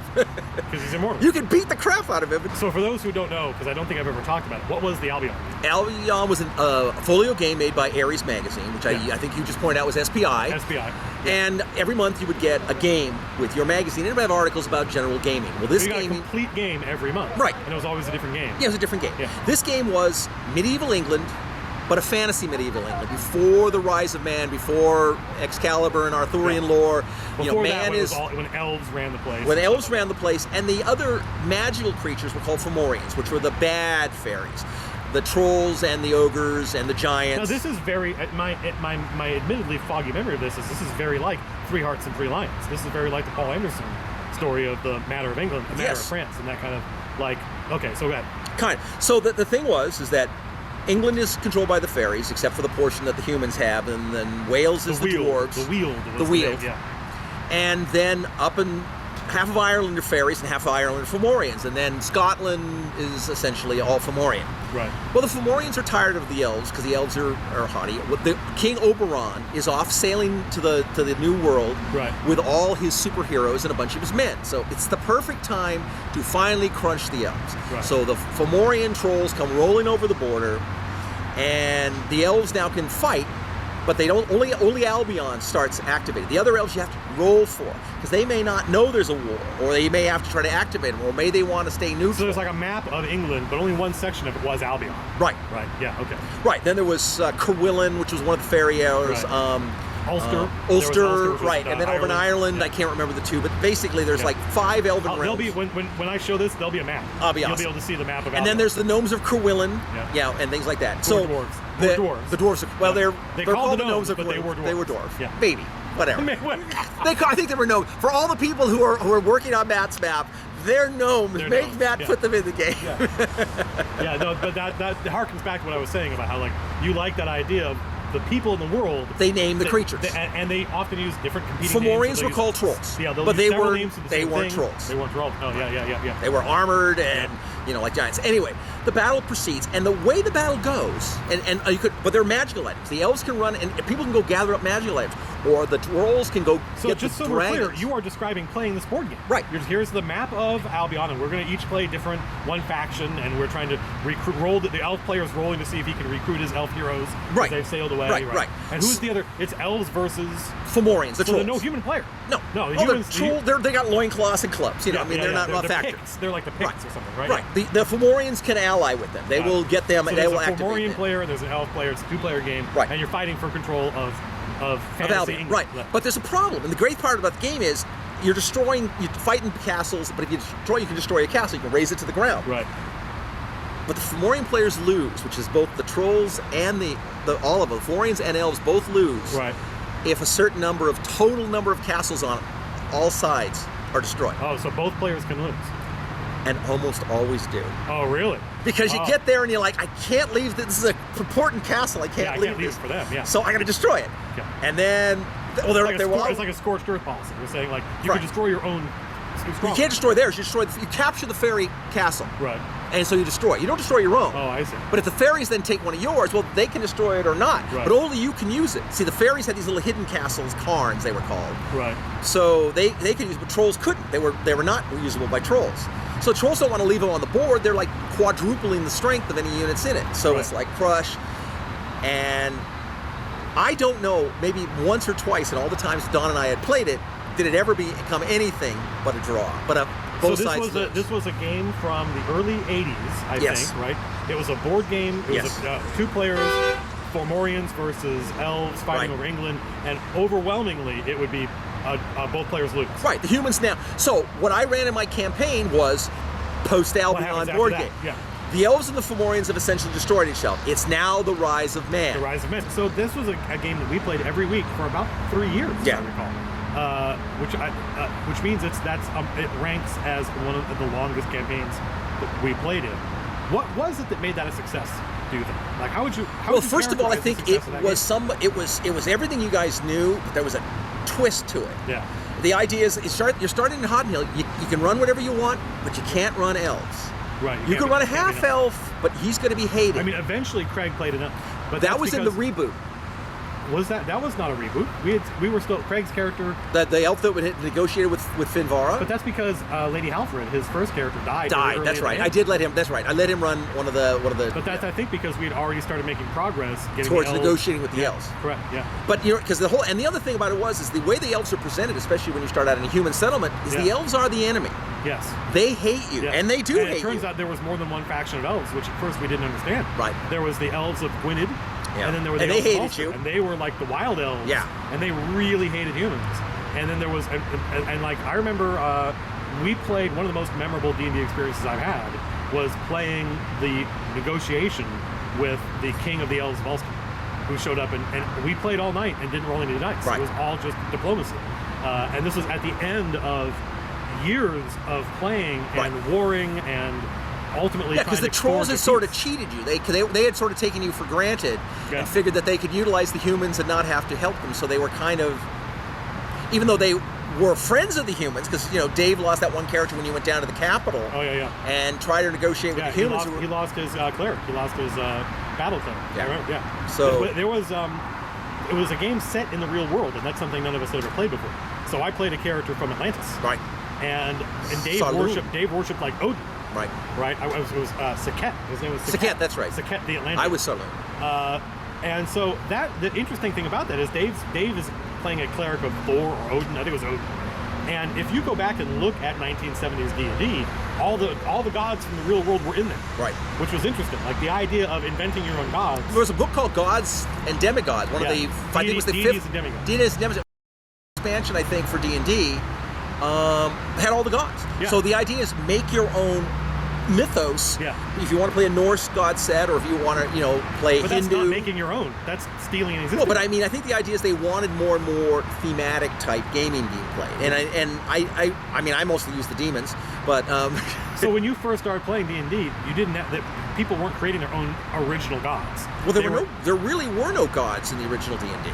Well, you had clerics. Well, you had clerics, but they were clerics of law or clerics of chaos. Right. And you had, so really there was just, and most of your clerics really felt very Roman Catholic.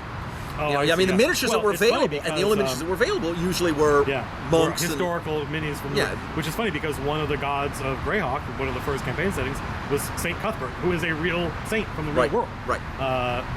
So that's interesting. What's the so I feel like we've covered a lot of ground, but I want to make sure there are a couple questions I know that I want to ask because I know you want to answer. We've talked about your best experience. We've talked about worst experiences.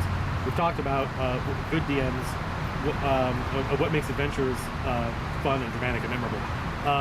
What was your experience with the deck of many things? Okay, as we said, the first adventure I went with my girlfriend, and she not a role player, not a gamer, nothing. Just loved. I'm sure she was into like fantasy bodice ripper, novels and things like that. Harlequin romance stuff, exactly, all that Harlequin romance thing. So she goes. She's totally into. She got Guinevere, her magic user. Now we ran with the first night. We didn't finish. We didn't get out. So we came back the next week to play. The second week we came back. We fought a bunch more monsters.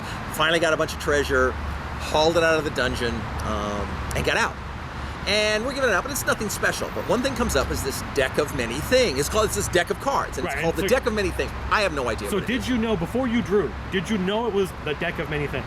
Yes, I knew it was. Well, he said it was the deck of many things, but I did not know what a deck of many things was. Yeah. It's a deck of cards. You pull it, and something magical will happen. And you didn't know you did not know what your options were. No. Right. No. Yeah. Okay. Yeah. So I pull a card. It was sort of innocuous. I remember nothing happening. One person pulled a card was really bad. Right. I think somebody pulled one. They got a permanent enemy who was going to stalk them and stuff, which was like okay, and and that type of thing. And it goes to my girlfriend. She pulls a card and she sets it down, and she doesn't know what it is. And the DM, this is his first time DM. This is the second night he's run a game.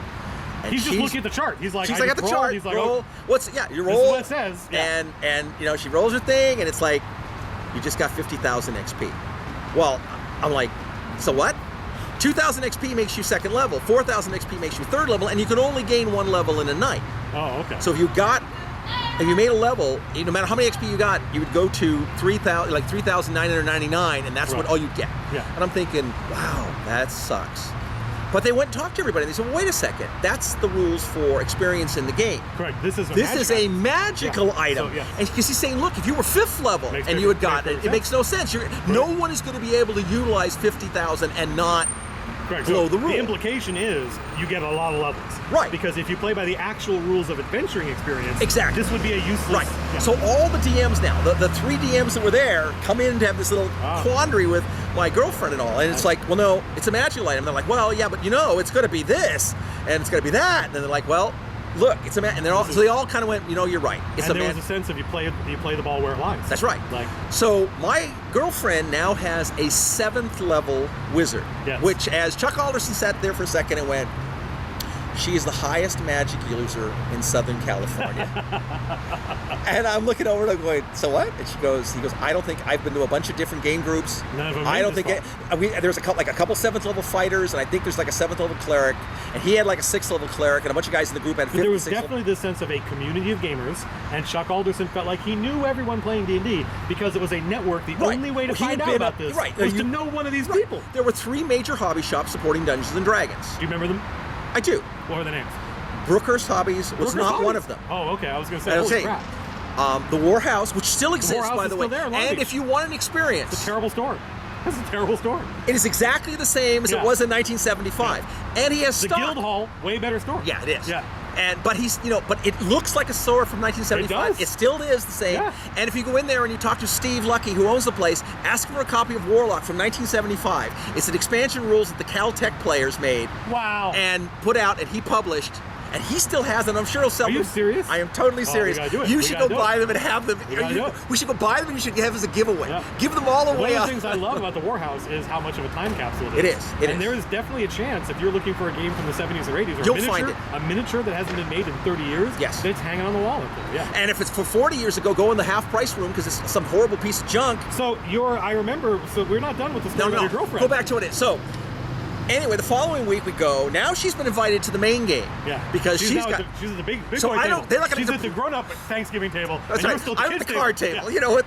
And I get the cream of wheat. Not the So we're there. She's up playing with the big people, and I'm like not happy with this. It's like this blow. She's my girlfriend. Why is she? I'm the gamer.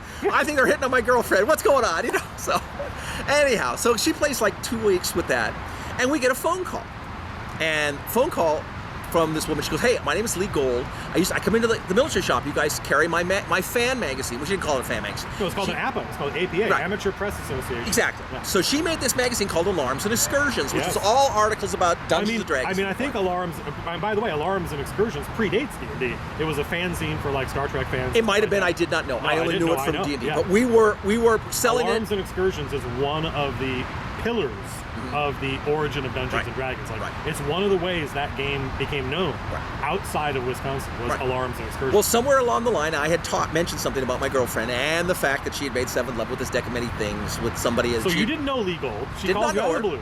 She calls me. She goes, you don't know me, but you know me, but I have this little magazine in your shop that you work at. I said, oh yeah, okay, I know the magazine. Yeah. Would you guys be interested in coming over to our house this weekend and playing an D&D adventure? And by you guys, she really meant... You can drive your girlfriend over and hold her purse. Because I had a 3rd level Elven Warrior. Yeah, you were adorable. You're adorable with your 3rd level character. Yeah, it's really... We need the 7th level wizard. That's exactly right. Because we're going after a major dragon. And we went. And... Well, this was is very amazing because it was very different style. Because here was the thing: we got down there. I'm waiting for the board with all the miniatures and the tactical maps and the stuff that we've been doing, and they're all sitting in big high-back lounge chairs. Oh wow! Because they don't do that. They don't play with minis. They did sort of. They had a coffee table and they had a couple minis, and they would just put them down. And I have all my character. It wasn't a tactical war game. No, they weren't tactical. It was all they were science narrative. fiction fantasy nerds. They were not war gamers. Right. So we fight this dragon, and I'm like, it's interesting. I think Alarms and Excursions may have kind of invented the idea of not playing with minis because they were among the first people to encounter D&D who were not war gamers. Maybe. I now remember, you were asking about the other shop. Then there was Arrow Hobbies. Arrow Hobbies, which is still around. Arrow Hobbies, those guys are a friend of a friend. Yes. My friend, they know my friend. And they have gaming in store, which to me is everything. They run everything. They run wargaming. They do wargaming, privateer press stuff. Yes. I agree. It's a great store. And I have bought stuff in there to support them. Yeah. And the 3rd was the military shop in Lakewood. Now, the only thing I has to be is there had to be something in Pasadena or in the Pasadena area, because Caltech was huge with dungeons. All the nerds at Caltech. I went up to Caltech and played at least a half a dozen times with the guys up there. Did you know that Aero Hobbies is where the thief comes from? I knew that. Yes. Yeah, they invented this class. They invented it. They got a phone book from Wisconsin and called Gary Gygax. Right. And he was like, "That sounds cool." Yeah. Thief. I'm just going to take it. Yeah. Yeah. So Lee Gold calls you up. You play.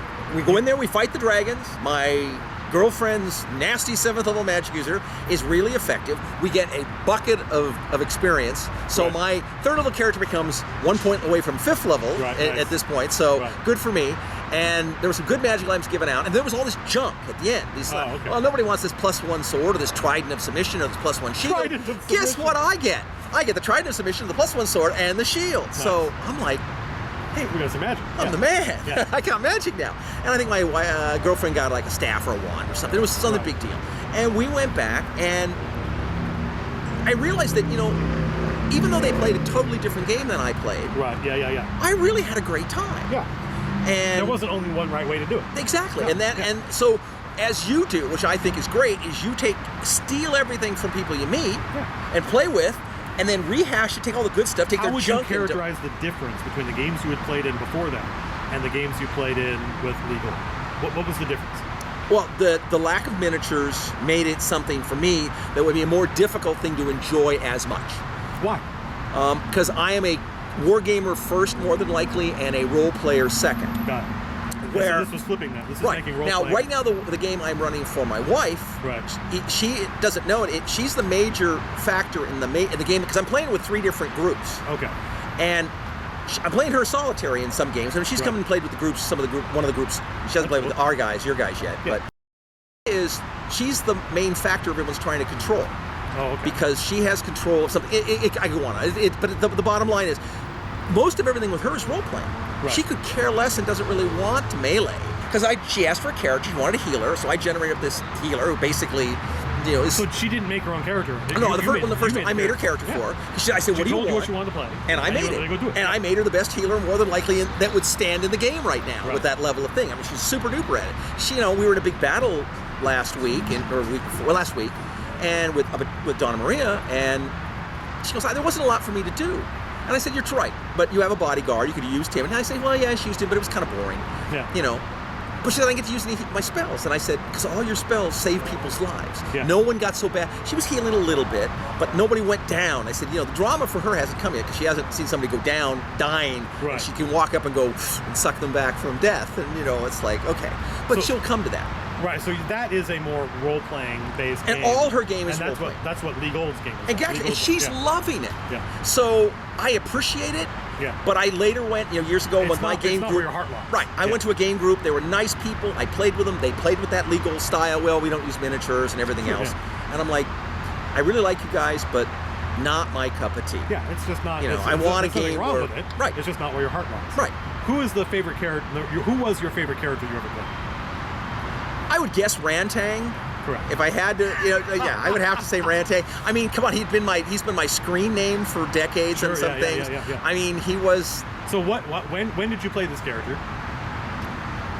Wow, 1978 till 1980. I don't know, 2 or 3. And he was a wizard. Was wizard. But was he in D&D or was he the fantasy group? He was in both. Oh, okay. So he transitioned. He's actually transitioned, I think, into 3 game systems. What was it about Rantang that made him cool to play? Okay, he was a half-elf wizard, innocuous type thing, standard out, right out. He 2nd or 3rd or 4th or 5th adventure. He was more likely like 2nd or 3rd level. He dies. Wow. And one of the guys, the Hobbit, finds this potion.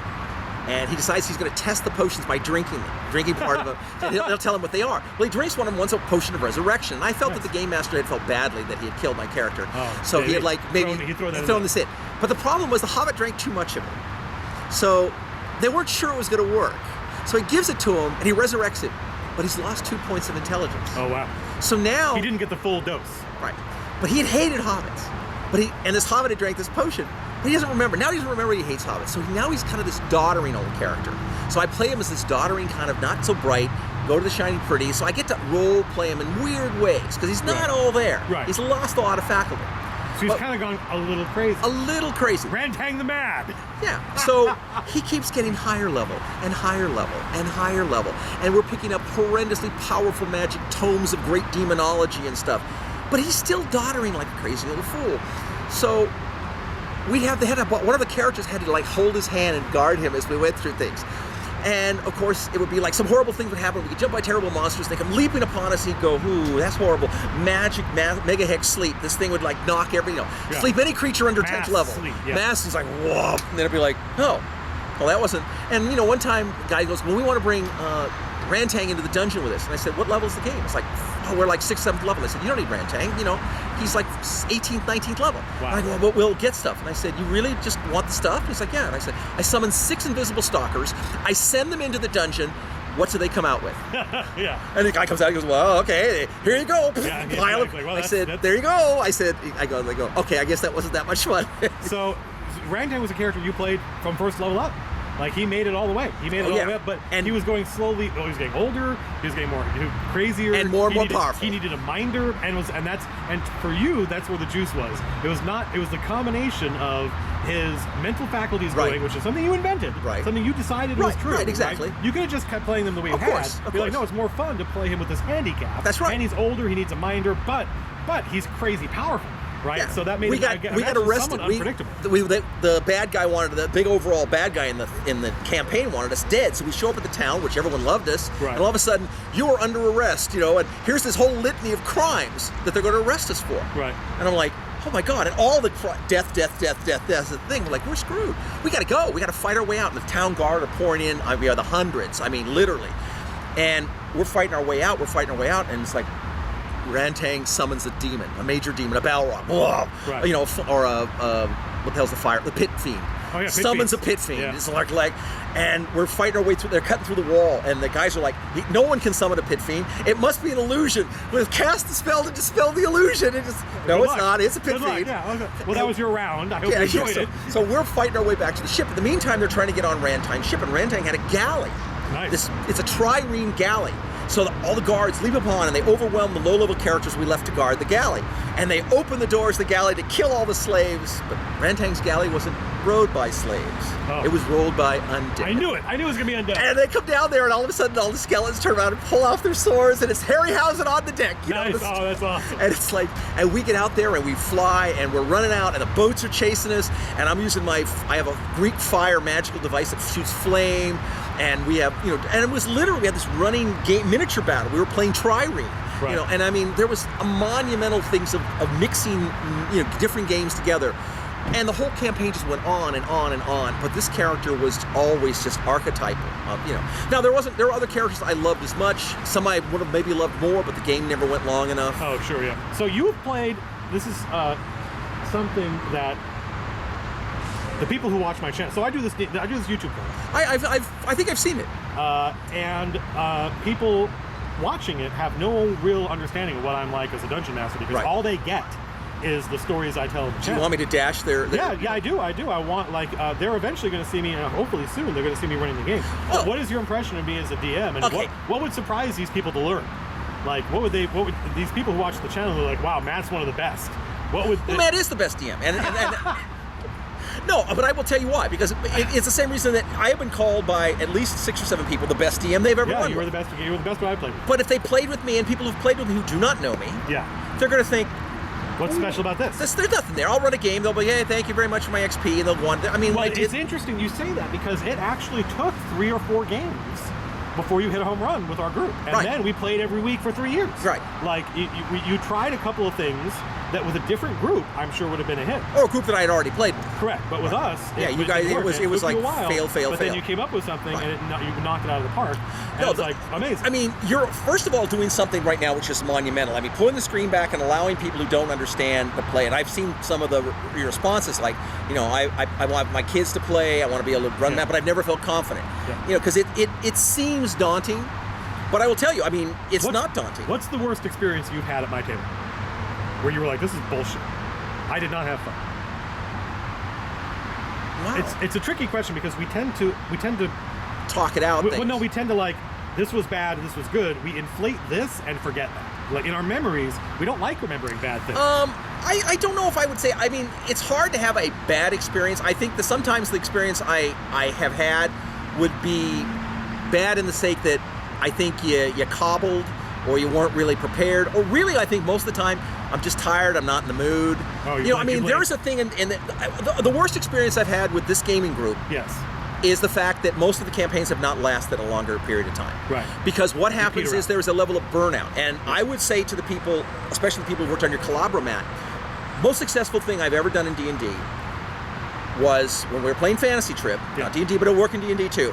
We all decided we're all going to use the same map. It's going to be everybody's campaign, and everyone's going to have their own bad guy in their own area. Multiple DMs running the Multiple same DMs, and I offered that to you, and I did it for a period of time. And I thought it did work, but it didn't work for you. We can talk about why, and I think this is maybe a useful lesson.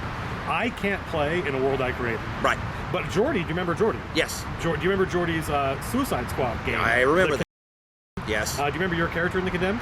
I remember it was Telly Savalas and... it was Aristotle. It was Aristotle, you're right. I remember. It was a great picture of Teddy Savalas. Well, I told Jordy, he said, I want to run a game in your world. And I said, then you need to take some part of my world and do stuff with it that I never thought of. Right. Because otherwise, I'm not going to have fun. You didn't like my treasure golem? We should talk about that. Because one of the things that people have asked me about the most, and I have hesitated making a video about because I'm not sure how to explain what I know, is how to improv something. And there was a time when we were playing in your game, and it was the all-dwarf game. Right. And we got screwed by these gnomes. Yes. We got screwed by these gnomes. I can't imagine that happening to you guys. These gnomes. Those gnomes are so honest. And so you had something ready. You had a ship that was ready to take us on the adventure. Yes. And we said, no, we're not doing it. We're going through the sewers. We're going to go find those gnomes, right? And you had nothing ready for that. You improv that. No, I improv that. Can you talk about how you do that? How do you... Because we both do it. We both can... when the game goes off the rails, we can do it. I just have a hard time quantifying it.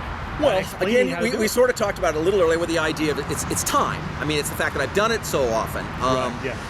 But I've been improvising all my gaming for the 40-plus years I've been DMing. I've been improvising. I mean, I think improv is always part of it, because what you want to do, you always want to leave the best part for the characters. Like the best, like whatever the coolest stuff that happens. Exactly. The stuff that you invent based on what the characters did. Exactly. You have stuff planned. Right. They react to that. Right. And at that point, you're off the rails. Rails. I did not know they were going to react this way. I've got to make stuff They up. have actually broken into the Gnome Bank's treasure vault. Which we did. Which was a bucket of money. Yes. There was a ridiculous amount of money in there. Okay. What the hell? You had us. First of all, so I'm going to reconstruct what happened. We went to a city. Yes. We did some investigation. Yes. We found out that there was I think we invented the idea that there might be a way into the gnome vault through the sewers. Right. We're like, are there sewers? Yes. Do they go below the gnome vault? And they were like, sure. And so we had to fight our way through the sewers, and there were bad guys. There was like a big white a snake. There was like it was a giant constrictor snake, but it was a pale albino constrictor, so we had to fight that. So right out of the gate, what you were doing was you were saying, okay, it's a random encounter, right? This is how I'm going to stretch out the evening and provide content. While I'm trying to figure exactly, you're like, in this my will give me some mind, time. Makes perfect sense that there would be a snake down there. Right. Something in the sewers, classic encounter. Right. We're going to fight our way through the sewers, so we did that. We find the door, we get up into the thing, and then there was the treasure vault, and what happened? Well, what happened in the treasure vault? They started to gather up the treasure, and I'm thinking, there's a guardian. But I'm like, there has to be a guardian. There has to be a guardian. So I'm like, in my mind, I said, so I grabbed the bestiary. And this was the 4th edition, which meant you're on a laptop. Was it 4th? It was 4th edition, and you had the I don't remember. I don't remember. Was it 3.5? No, I guess it was 4th. It was You're 4th, right, it was 4th. because you were able to look up golems. And there was a tool. Down there was the a Wizards of the Coast tool. It's like, here are all the golems. And this was one that had not been. You literally went, ooh, and you made a little like and you pointed because there was a thing called a treasure golem. Yes. And what all of a sudden happened is none of us had ever heard of. No, you hadn't heard of it? No. I hadn't heard of it? No. And I read it and I went, yeah, it was nasty. And what it does is all the treasure around it, it gathers up into its golem form and controls it. So it's made out of treasure. treasure. There's a lot of treasure in this room. Now, I remember the 4th edition tools let you there was a button. Right. So you load the monster into this tool. Right. And you're like, oh, he's like 18th level. These guys are only 5th level. You just went, down level. That was absolutely it. It automatically recalculated it. And I still made him really tough. No, sure. And he was nasty. But you were free. That tool empowered Oh, that was you. a great tool. It was amazing. I love 4th edition. I love that. I mean, tool I feel was so awesome. sorry that no one really got into it because, man, Well, a lot of people got into it, but unfortunately, well, not enough. The legacy, no, like or there were people, or as I said, the most verbal people were all the people who hated it. I think Guys who liked there's it. probably some truth there, Right. but it was a fantastic game It was. for reasons like this. And the great thing was, do you remember what that treasure golem did to us? No. Okay, so the treasure golem had a mind control ability, had a charm. It could charm us, and it would charm you and make you fight each other. Yes. And we were all dwarves. Yes. We were all dwarves. So we all get dollar signs in our eyes, and we start fighting over the gold, right? Which is the perfect dwarf thing to do. I remember it was a it was fantastic fun, role-playing moment yes. and a fantastic combat. Yes. Right? It was in character. It was. And you got great. back at those Asti gnomes who. And we stole those domes. Like, so that Stole their was gold. that was a completely improv session. Yes. And it was a combination of first of all, your confidence that you could do it. Yeah. You believed we could go off the rails. That's fine. If you guys want to do that, that's okay. Right. And I also think there was some. We were complicit in it. We knew we were going off the rails. Right. So we didn't expect as much. Right. So that's why one random encounter on the way there, which was the giant albino constrictor snake in the sewer, and then the treasure golem. That was it. It was 2 encounters. Yes, I believe I think so. there was one encounter. I thought you avoided a slime or something. Maybe, I don't recall maybe. that you There was avoided. definitely trying to get in. Right. Like we had to do some rolls to actually make it into the thing. Yeah, not get And lost Maybe and- avoid. Yeah, exactly. Maybe avoid a guard. But apart from that, we're talking 2 or 3 encounters. Yeah. And that was it. And Right. that treasure. And then you got lucky on the treasure golem. It just turned out the tool, the technology, the support was Right, there. right. I guess the same thing would be just like flipping through the monster manual and going, ooh, what's this? Or Right. just looking at the index of monsters and going, ooh, Well, what's I this? mean, a lot of things I've done over the years is I would generate random encounters. I would just generate them up. Now, the thing that was weird about old D&D versus new D&D is now they make it level specific. Right. It didn't really exist. Oh, yeah. The most dangerous thing you did in D&D 0, I don't know about first edition, but D&D 0, most dangerous thing to do was to go from point A to point B because just you get didn't know around. what you're going to run into. Just get around, yeah. Because in the dungeon, a first level dungeon, you're going to run into nothing higher than on the 4th chart. Right. Overland, you run into a dragon, and he's hungry. Right. The most dangerous things were in the overland. Yeah, you had to hide. Best thing you could ever have is elven cloaks with your low characters, or anything, or a tarp or something. Because man, you had to hide. We hit a lot in traveling because you'd run into, most of the things you ran into would just kill you dead away. Because you're first level or you're second level, you're not going to be able to fight a titan. It's like, Because anything could be on the overland. Yes. Right? Anything could Well, be. in its area, you're in the mountains. This is its home. This is the mountain chart. It's only one chart. Mountain. Roll the die. Oh, well, that's nasty. Yeah. Well, it's 5 cyclopses. Yeah, 5 cyclopses. Yeah. Okay, so that's. I think we've covered just about everything I wanted to talk about. We talked about.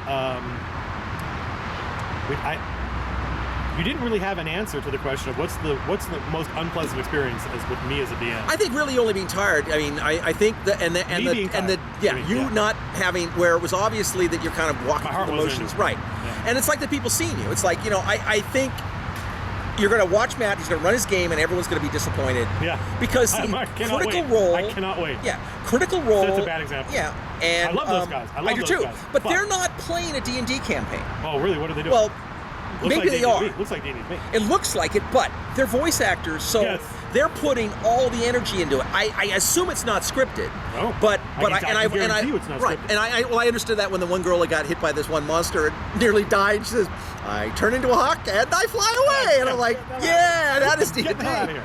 No, they are legit playing like. But they're playing with a very high level of energy, And then the Acquisitions Incorporated, the guys put on the makeup and they've got the stuff. That is also. I mean, I love it.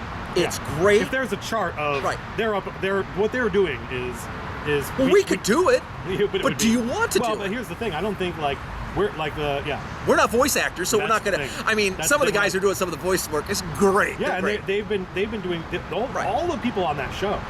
They're not just voice actors. Right. They're some of the best in the business. Right. They are, and they've been doing it for years. And Matt Mercer's a good DM. He's a really good. I'm DM. watching him play. Really I don't see any animus. Sometimes you run into DMs and I never see those guys. Well, that's not true. There was a player that was a problem player early on in Critical Role. Right.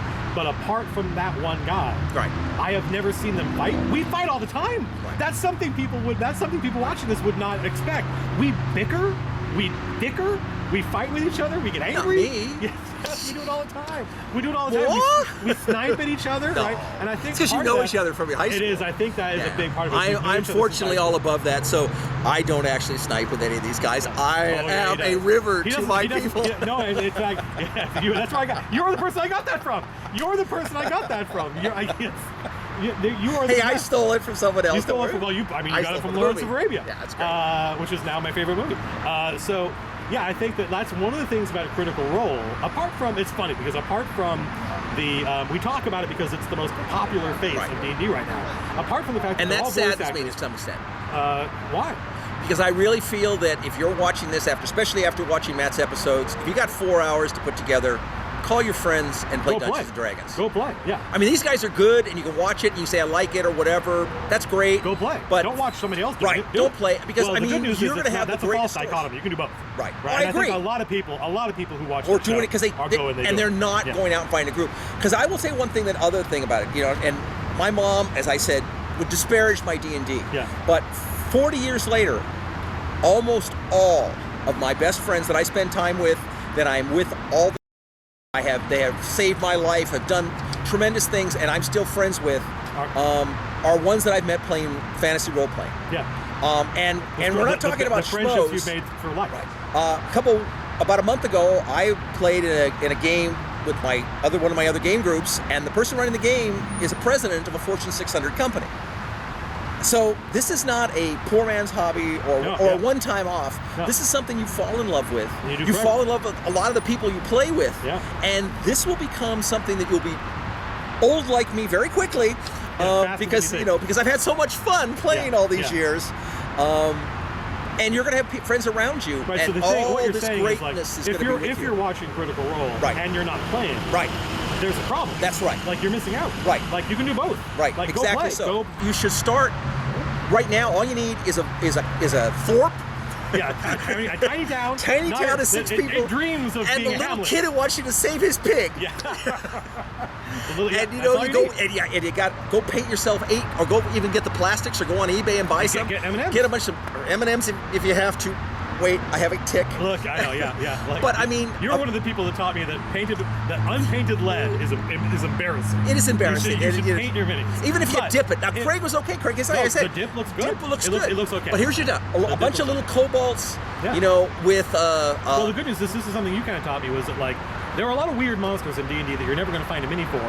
And Wizards of the Coast made all these pre-painted plastics. And you can get them on eBay. Which I gave you some today. Yes, you'll see a picture of my favorite monsters, bugbears and sloths, that you literally just gave me some. And the sloths were all plastic, because there's no metal sloths out there. And the great news is you can go to eBay and you can get huge buckets of these things. For nothing. For a song, right? Because they made so many of them. Well, they made a lot of them. And sadly, the prices are gone up a little bit because more people are playing D&D and more people are using miniatures. But the thing is, with eBay, it's like I tell someone, all you do is put ending soonest, auction. I shouldn't give away my secrets. And then just look at the next 24 hours. You hop on. It takes you 10 minutes to scroll down it, and you're going to find somebody who's got 8 things that you like. And I picked up, and they're like 8 of them, and they're 50 cents a piece. Yeah. So for $4, you just picked up 8 fully painted. Yeah.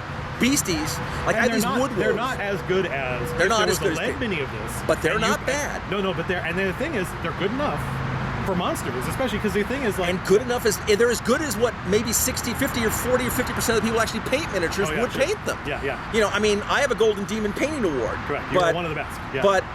Your minis I speed paint. Most of my miniatures. The only person I've met whose minis are better than yours is my friend Phil, my boss. Yes, that guy. But he is a professional artist. Right, he's a professional artist. Yes. And I've never been really good. I mean, I'm a technique painter. It's technique. But it's technique. Yeah. And when I had my hobby shop, people say, "I wish I could paint like you." And I said, "You come in on Saturday. You'll spend 2 hours with me. You will have 70% of my painting skill." I don't think people understand how easy it is. Fun it is. It is. Painting minis is a great way to waste an afternoon.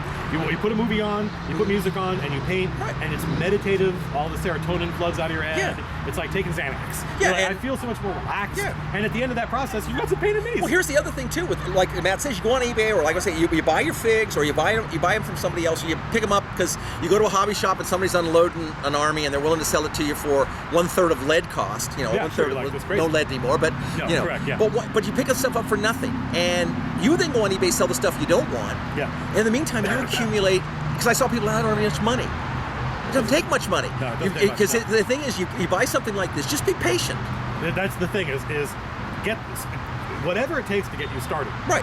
Do that. Right. Right. If M&Ms is what it takes, use M&Ms. Right. Right. Whatever it takes to get you started, because we had D6s for all our monsters. That was it. That's all there was. My friend John had a bunch of lead. That's how their hit points went. Yeah, that makes sense. They all came out with 6s and 5 and 4, 3, up, down. I'll tell you that you talked about having multiple GMs in the same world, and that and this is going to be different for every person. Right. And my thing of if I'm playing with you, even if we made a world together, when you're running, it needs to be that your part of the world. Right. I don't know anything about. Right. Because that's what helps me believe in it. But I have run 2 DMs. You have often one of the great things about you as a player is I can trust you to wrangle the monsters.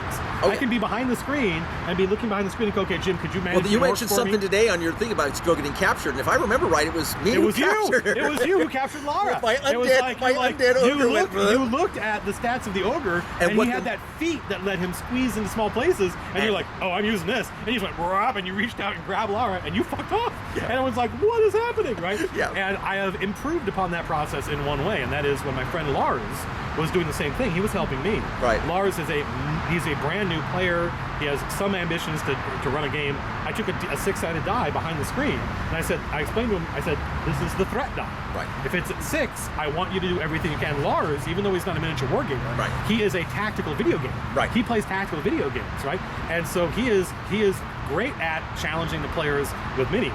I said, if it's 6, I want you to do everything you can to kill these guys. Right. And then because I'm the DM, I can take this down. And then Lars would pull back, and he would say, okay, I'm gonna make a different decision. So we can talk about that in Well, I think that was half the reason I captured her, because I didn't want to kill her. Right. And at the same time, I realized what the emotion was is that these guys wanted to capture some wizard for some devious effect. Yeah. So it's like, this is great. And it guarantees the story moves forward, because these guys are like, we're not going to leave her. Oh, yeah, exactly. Yeah, don't leave no man behind. Yeah, that's right. So it's dramatic. Again, it's dramatic. That was the thing. Because will the heroes blank? Death is irrelevant. Will the heroes rescue Lara? Right. Yeah. Story's important. Character's important to the player. Yeah. So that's always Don and I have gone to have that argument, my friend. Don't worry about your character dying. You're going to get a new character, and you'll like him better. You will love that new character. Right. Yeah. And that's happened to me so many times where I lose a character that I really liked, and the character I get next I like so much better. So if you had the series is about a video series for Dungeon Master. Right. If you had advice, if you could just try to, in one short statement, what is your ethos? What is your advice for a new Dungeon Master? Well, first of all, get your friends and get them interested in playing. Run a game. The best thing I think you can do is use a shared world, and don't go to all the trouble to try and reinvent the wheel. But the thing to do, play. And and the guy who said, "Well, I botched up my game," how'd you botch it up? Well, I saw him say he botched it up. He didn't say why. Oh, okay. But I saw the botch up. He said, I botched it up. And I said, well, look, here's the deal. Did you kill everybody or whatever? Keep going. Oh, wait. Yeah. I just want to check the battery. I mean, the whole thing is there's no such thing as a botch up.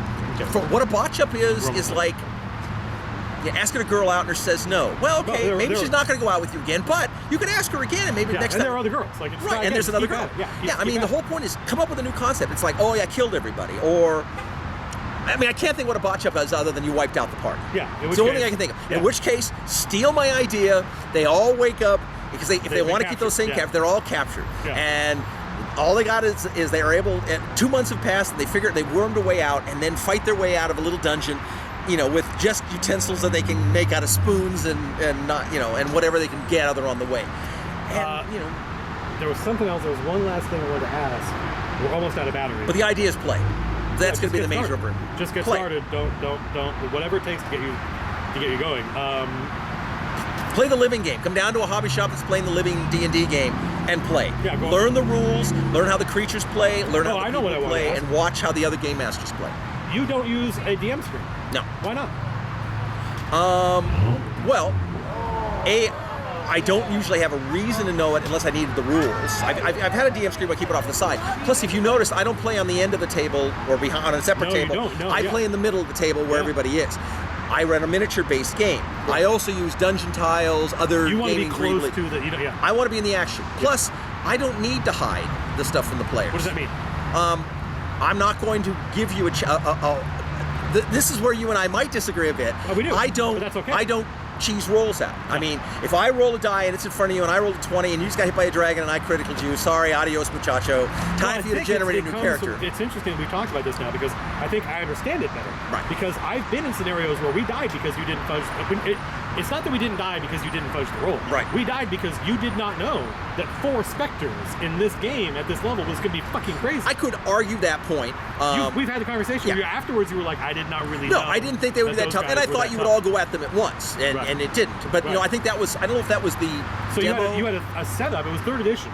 Yeah. And we were now getting to a level where none of us had played at this level before. Right. So we were using monsters. You were the first. You were using monsters we hadn't used before, and it was like, oh my god, this is actually a lot nastier than the books imply. Right. I mean, even if I am a really good game master, I will guarantee you, I screw up in every game.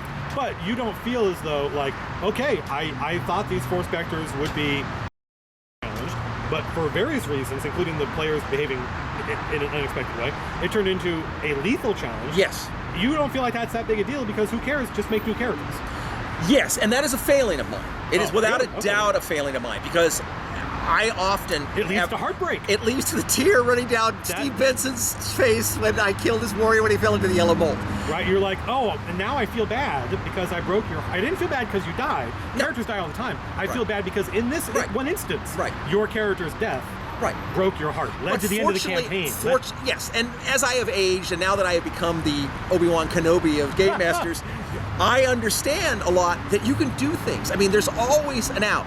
I mean, we had a game in Don, I wasn't in it, but Don, my friend, who's very much like me in all ways, and he's an excellent game master. One of the high-level characters in the game died, and they lost him, and it's like, it's the same thing. He broke this person's heart. And he says, you know, you can always go into Hades and get him back. Go get him back. And they're like, Let's what? do it. Let's do it. That's the mission. And the next adventure was them sneaking by Cerberus, which he has a miniature for, that he custom made, sneaking by Cerberus, paying the ferryman to get across the river Styx, and going in and getting this guy's character out. When you guys fought Caloril the Vile, yes, and there was the thing, and the poor hand of Orcus, Craig. The hand of Orcus came and he leaped in. It was the hand of Orcus came and got Jordy's character. Yes, and then Craig leaped in after him. And I was I'm like, what are you doing? He's like, I don't know. It just seemed like the thing to do. I was like, Why? I was like, well, okay.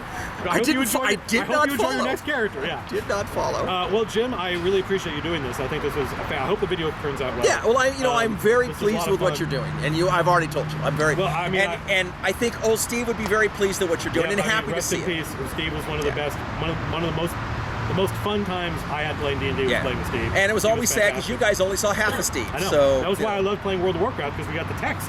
Like, he had a stroke, but the brain was still going. Yeah, everything was still clicking. So. Well, hopefully this edits down into something that is usable. Yeah. And not just scribbling. But it's still fun talking to you because you're great.